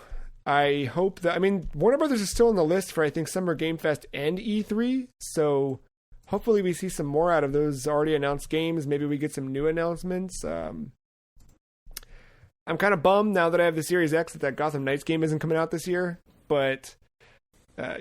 if we can get something announced or shown off a little bit to get me excited again, I'll be... Oh, crap. What channel has Shark Week? Is it Discover? Or is it Animal That Planet? sounds right. Well, I mean, Discover owns Animal Planet, so... Boom. All right, so here it is. Your next game from Rocksteady after they cancel the Suicide Squad game because Discover wants them to pivot immediately. Shark Week game. You think it's Shark Week game, or do you think it's a King Shark game? No. They just call it Shark Week, the game. Just call it Shark Week. And then it releases. Does King Shark make an appearance as downloadable content if you buy the amiibo? Not the amiibo. After it doesn't sell 2 months in, he will be a skin. Much like I'm still predicting is going to happen with Destruction All Stars. Hence why I pointed at my PlayStation 5, which is still installed, by the way. Can confirm.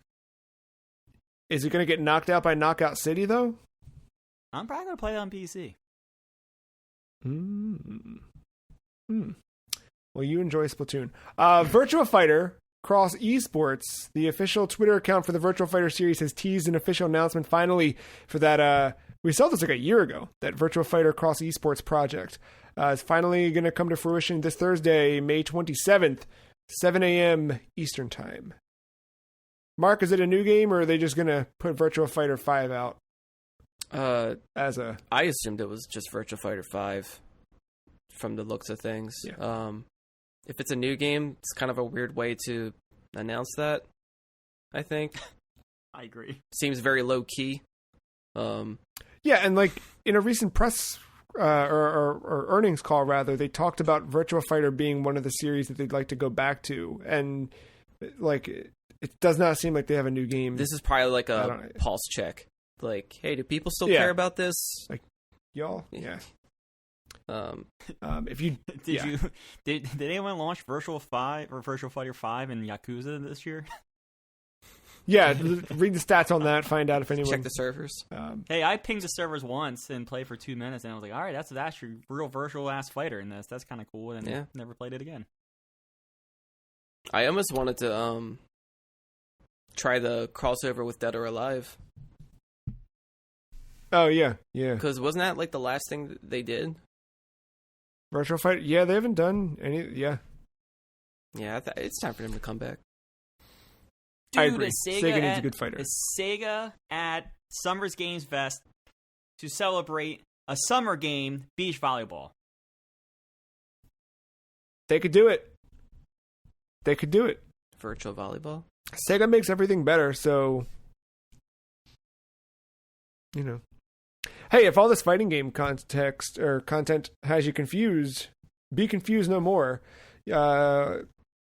At Infilament on Twitter, or user Infil, has introduced a fighting game glossary, available at glossary.infil, that's infil.net.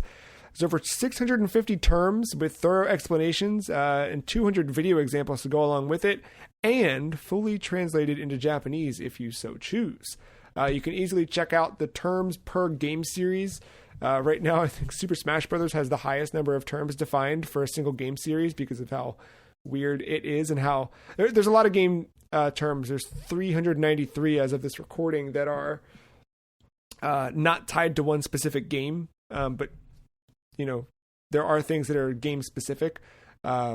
Really cool thing, the main page of the site kind of greets you with a term of the day. So if you just kind of keep checking in daily, you'll learn something new about fighting games. Fighting games are really tough to get into, and when you find one that you like, it's even tougher because there's a lot of people who like that game a lot already. And then, you know, you try and read tutorials and people are talking about, like when I was trying to learn Smash pretty seriously and everyone was talking about Nair and Dare and Bear, and I'm like, what is that? What is this? You know, tilts. Yeah, like all that stuff. So this is a super, super rad tool to check out. I was about to say Dota 2 could use one of them, but they just updated it like a month ago to have that. I forgot. There you go. Have you checked back in with Dota recently? No, not yet. But you know, the ramp. Yeah, we have a date, guys. Yeah. Oh, I got my jersey ready. Fuck yeah, you guys do. That's true. That is true.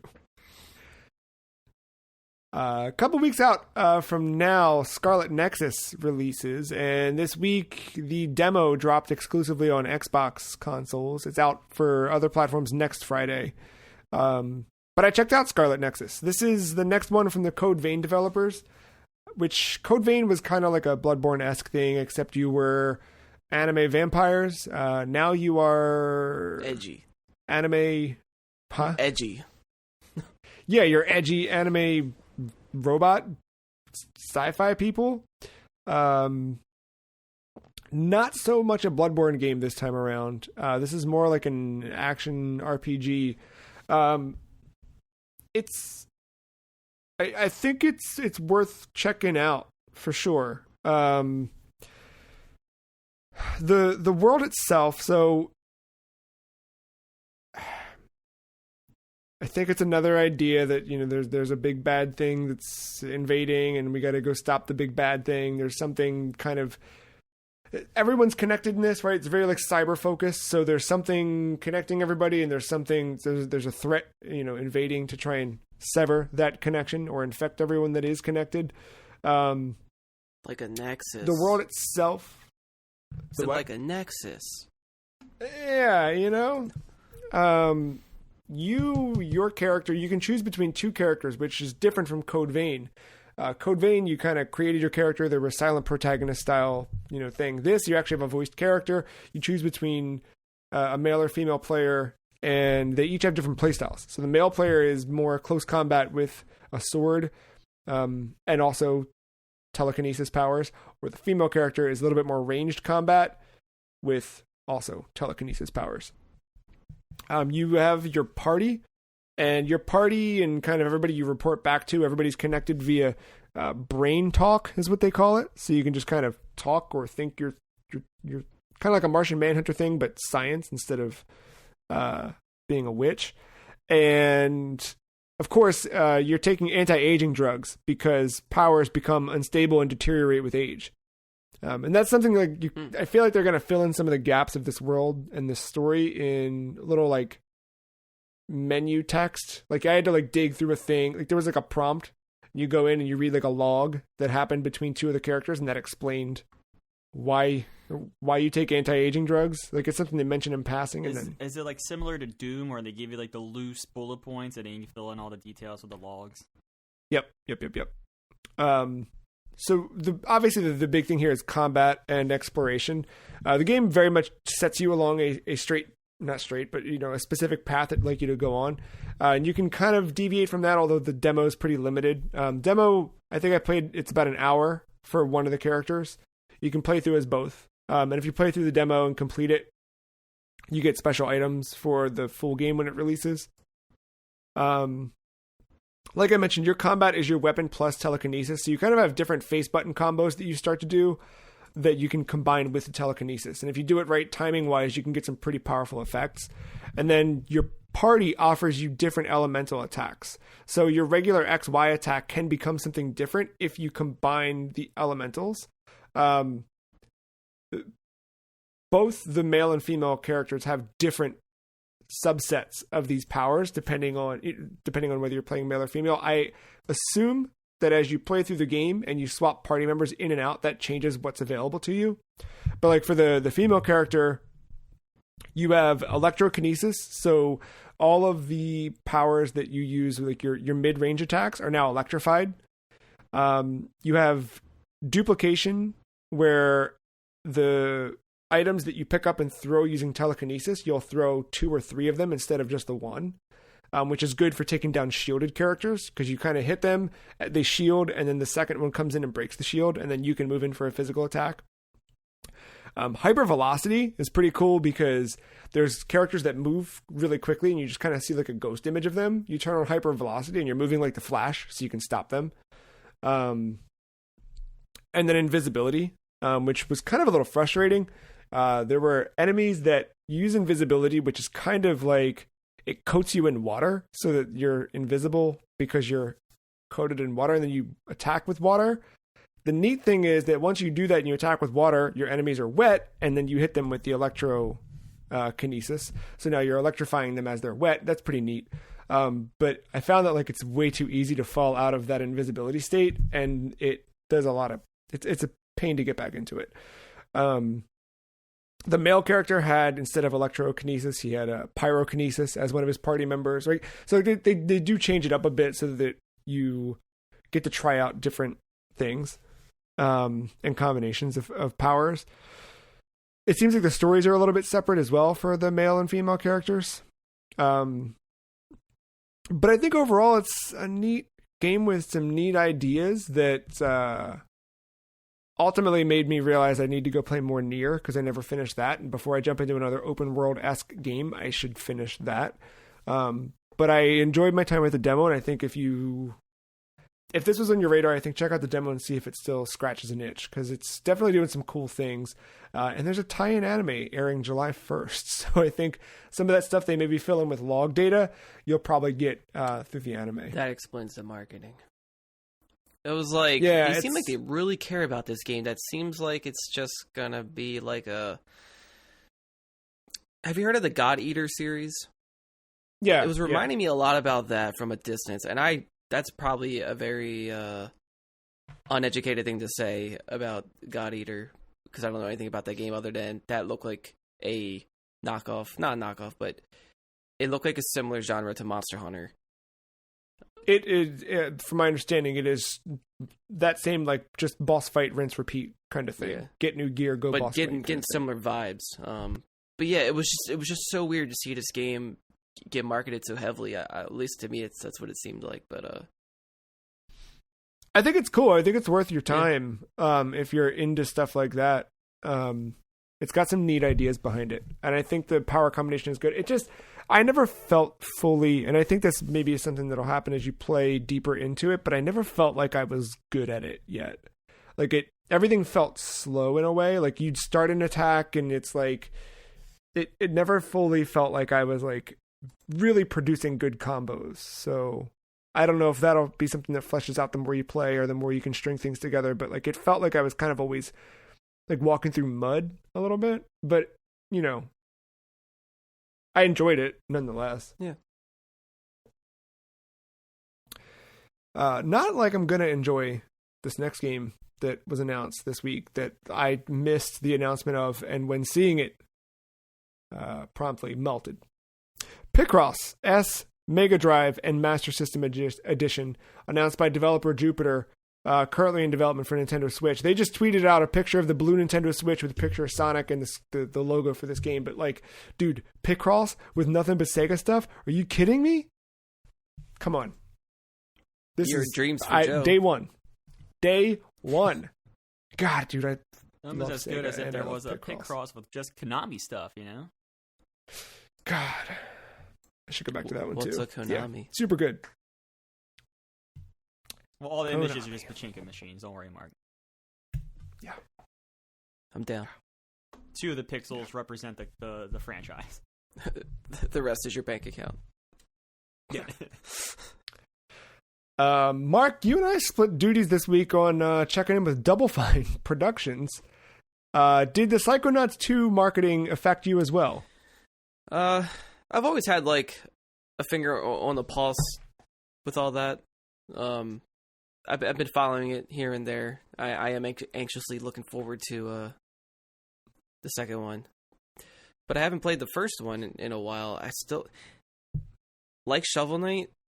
I probably own this game on every platform, but unlike Shovel Knight, I haven't beaten it. So I decided to reinstall it on Steam. And I'm like, I wonder if it kept my save. Because I never played it on this computer. It did. I love that, dude. That's been my favorite thing about modern consoles. Like, just booting stuff up and it's just there. Slight obstacle, though. I don't know where the hell I am or what the hell I should be doing. Well, yeah, that's a problem. I mean, over time, I was able to find out, because the cool thing was that I could go through the menus. I could watch past cutscenes. I could gather context from the bullet points that I have to do. And just kind of try to remember the last time I played this game, which was 2014. At least on PC. That was the last time. I was going to say, was it that long ago? I feel like I remember you talking about it on the podcast not too long ago, but maybe it was. I probably played it like on then. Xbox or something. I definitely heard Mark talk about the game on the podcast. So he played it somewhere else. Yeah, at least was it? Maybe it was 2014. I don't know. Maybe it was 16. It was around there, circa. I'm still trying to like reacclimate myself with the controls, because like there's a lot of techniques that I learned along the way, and like there's abilities you can always swap between, but like swapping them's a little weird because it only works for the two bumpers and right trigger, because left trigger is your lock on, and like that's kind of like Zelda, how you can like move around and like dodge and stuff. But I remember that I left off in, there was this mutated fish, I forget his name. I'm sorry, her name's Linda. That's right. You know, you do the thing where you put the door on their head and you go into their mind. That's the whole game. I'm a kaiju. It's like reverse kaiju. I'm a giant human named Goggalore in this town full of tiny fish people, and I'm just wreaking havoc and fighting a knockoff Ultraman inspired hero, but it's actually a villain who is terrorizing the town, which is another character in the game just in disguise, because you're starting to uncover this this conspiracy that is going on at this camp. For people who are not familiar with Psychonauts, you're a kid named Raz, escaped from the circus, went to go be a Psychonaut, so joined this camp where all these kids can hone in their psychic abilities, and then weird shit's happening behind the scenes, and you're figuring it out with some of the other kids. That's where I'm at. Still didn't beat it. I beat the kaiju part. Now I am... What is this dude? I think he's just like a guard for this building. I don't know what the building is. I don't know if it's like an asylum of some kind, or it just looks like a castle. But I can't get in. My Raz's, I guess, girlfriend Lily, like she got taken, so you're trying to get her back. But you can't get through this gate because of the security guard, and he's very like estranged. He's not really focused on like guarding anything. So you go into his mind. His whole house is like something like a conspiracy theorist would have, just like a bunch of like papers and red lines tied to everything, trying to put this together because he's trying to find the milkman. But apparently the milkman's dead, but maybe not. But I have to go out and explore this whole suburbia that isn't on a flat plane. It's like twisting like a MC Escher painting or something. It's just looks crazy all over the place. I didn't get too far, but that's where I left off. So I'm still intrigued to try to like really figure this out and see how far I am in the game. I feel like I'm like maybe a little more than halfway. It feels like. I don't know how long this game is, but yeah, I installed it because it hit Game Pass, and then coincidentally, well, probably not a coincidence, but it hit Game Pass, and then Game Informer's new cover story is Psychonauts 2. And I kept thinking about like I want to jump in, and I just didn't. But it's like playing a Saturday morning cartoon. Especially with Richard Horvitz, you know, voicing Raz. If you're not too familiar with him, anybody, he voiced Zim in Invader Zim. He was one of the beavers in Angry Beavers. Iconic. Love him. Yeah.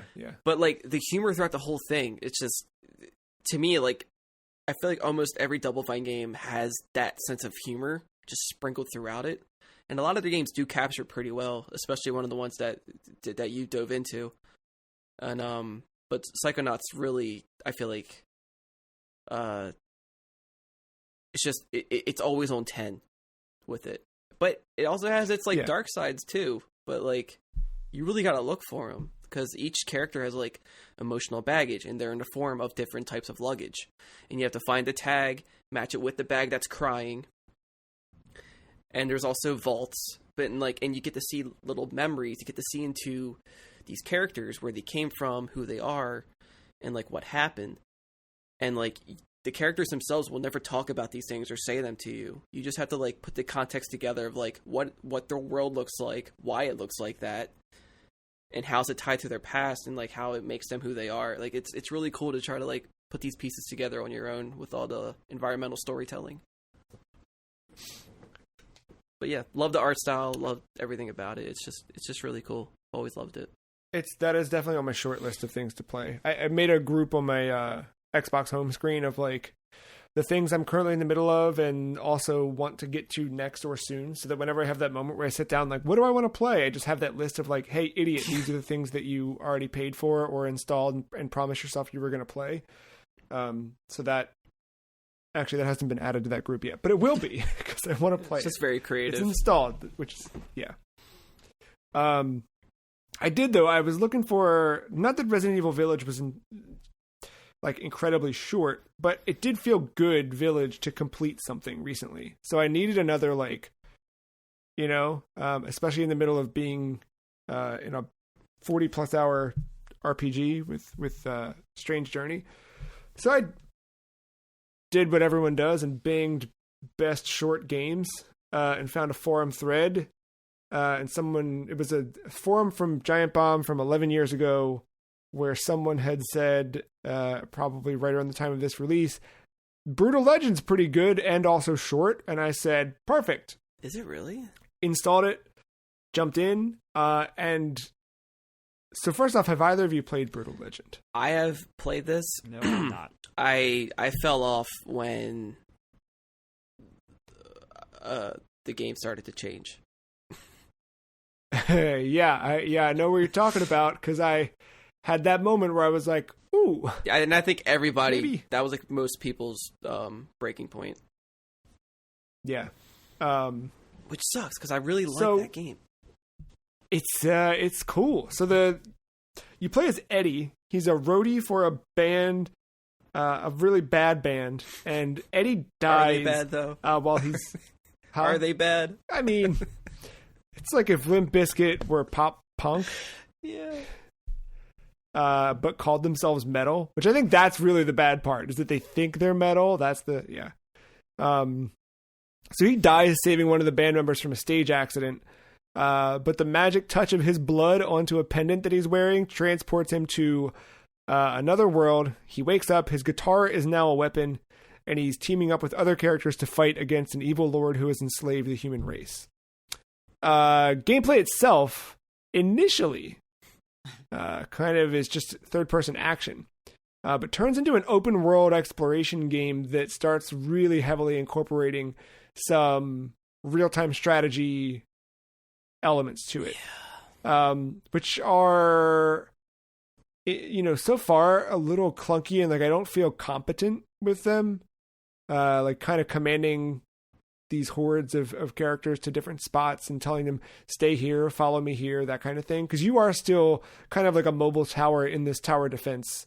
It's not really tower defense per se, but you know, the real-time strategy elements of it. It's weird. It's a different take on it's not just a traditional third-person action game, which, you know, is good and bad in so many ways. But what I love about it is like how filled the game is and the world with references to metal and characters that are real-life characters. There's actual voices of very famous metal people.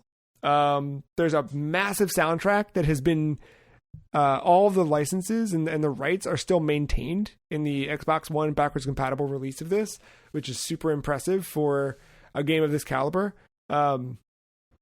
There's all of these little things like to tie back into metal in cool ways. Like one of the early missions you have to infiltrate a spider lair to collect metal webbing so that the Killmaster, who is voiced by and modeled after Lemmy Kilmister, can string his bass up, because, you know, if he has cool spider webs as his bass strings, he'll be able to defeat things that much better.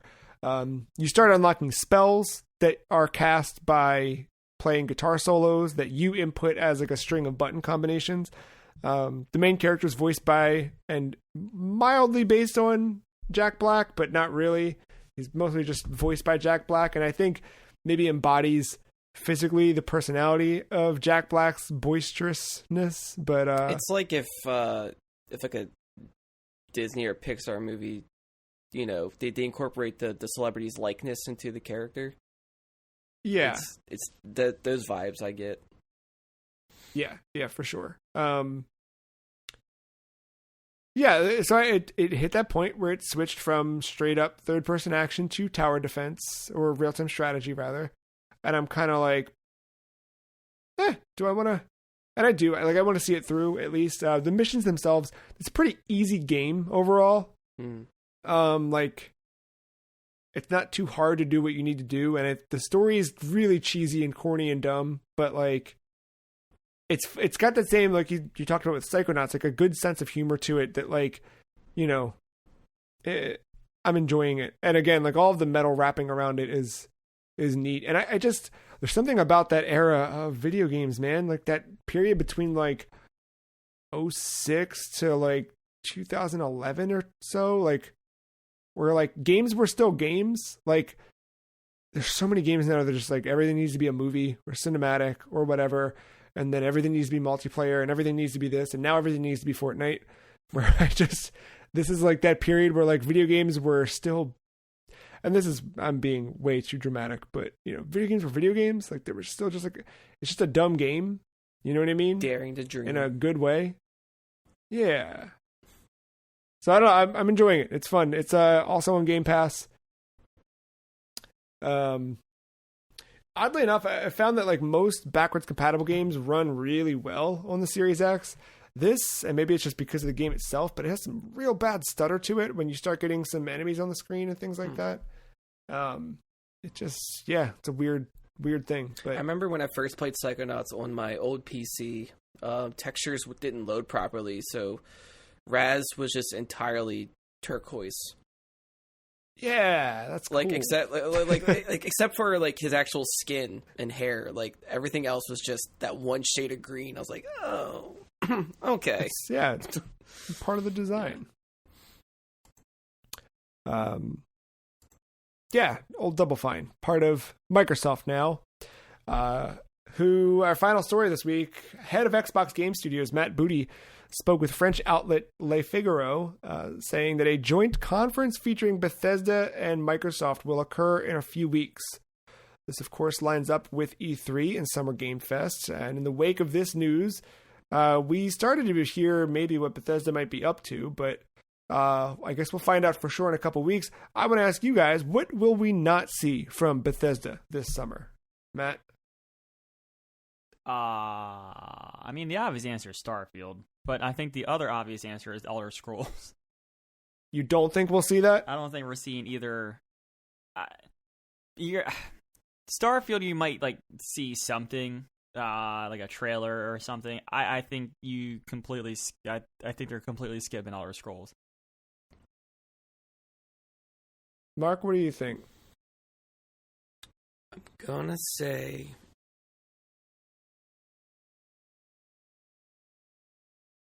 man, Starfield was probably the best answer. I think if it is anything Elder Scrolls, it would probably be like another like remaster of Skyrim or something for. Yeah, or another online expansion. Man, you know what? You won't see another Rage. We didn't think you would see a Rage 2, so relax. Andrew WK has a new album coming out. That is true. You're not going to see a Rage 3 this year. That's what you think. Until Walmart as sad as I am to Canada. say it, I don't think Bethesda's going to talk about Quake. I was going to say Quake, but I don't want to take your answer. Yeah. What I hope we could. Here's what I wish. I wish we could swap all of our answers and say that we definitely won't hear about Deathloop and we will hear about all those other things, but I don't think that's the case. We're gonna get Explain Trailer 3 at E3, and then followed by, my God, the game's intriguing, but God, stop fucking showing it, please. Those delays did not do it any favors from the marketing perspective. It's like it has us going through our own death loop. Know what I mean? Maybe that was the point. Truth. That might be it. A couple weeks from now, we'll have our E3 predictions, just on the cusp of the shows all beginning.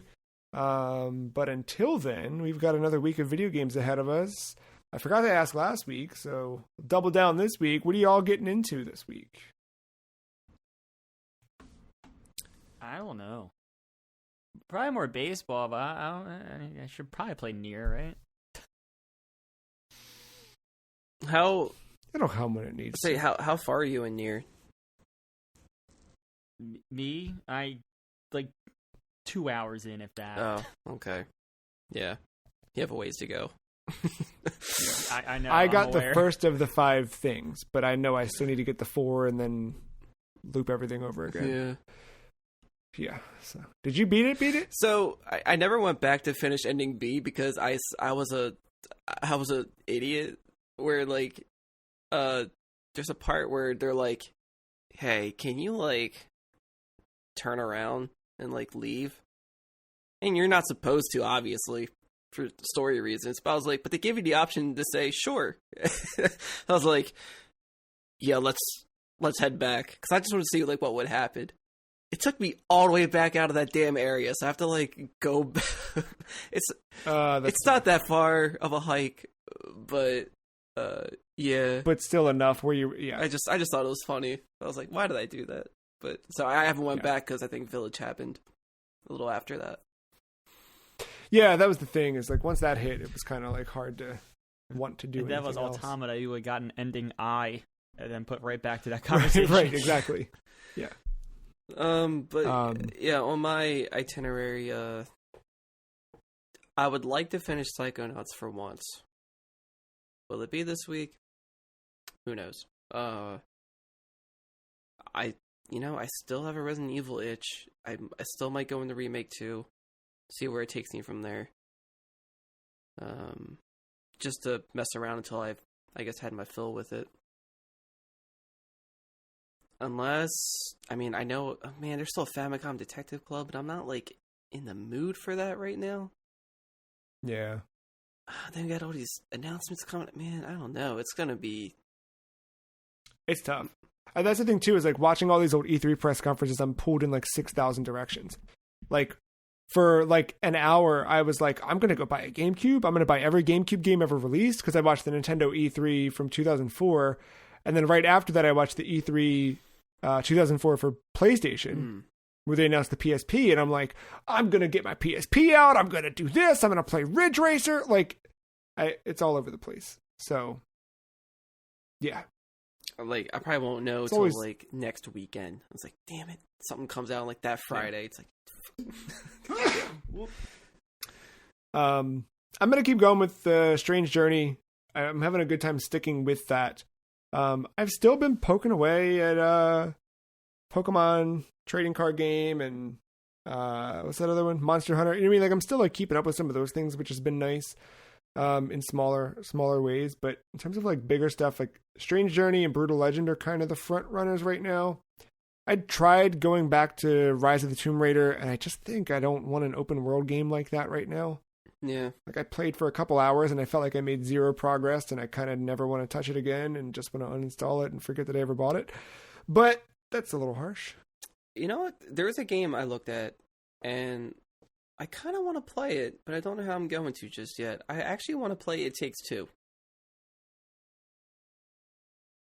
Well, that's been the Free Cheese episode 402. Oh, I didn't realize that's coming out this week. It's like a 10% chance to actually buy it. But the Shin Megami Tensei 3 Nocturne HD remaster is out this week. Yeah. Dante Forgot about DLC. I forgot about that. There's like a 10% chance that I actually pick that up. I want to get it. I'm going to get through Strange Journey first before I buy that, but I do really want to play that one. Yeah, no, Mark, It Takes Two looks cool, but you gotta get somebody who's committed to jump through it with you. Yep. When did you do the free, the free buddy thing? Yeah. You still have to invest time, though. That one definitely, the more I saw of that game, the more surprised I was that was what that game was about. I'll leave it at that. But that seemed like an interesting turn of things. Yeah, like, I wasn't fully convinced until I watched, like, some people play it for, like, an hour or so. I was like, all right, it's actually not bad.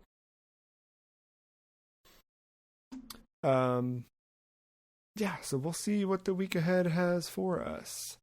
Until then, you can follow us all on Twitter. The Free Cheese is at Some Free Cheese. Mark is at Og_Mental. Matt at MattyIce131. Podcast at thefreecheese.com is the email address where you can send your questions, comments, feedback, thoughts, ask us anything. That's it.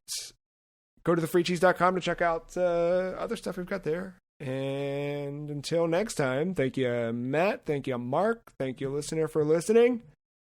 Bye.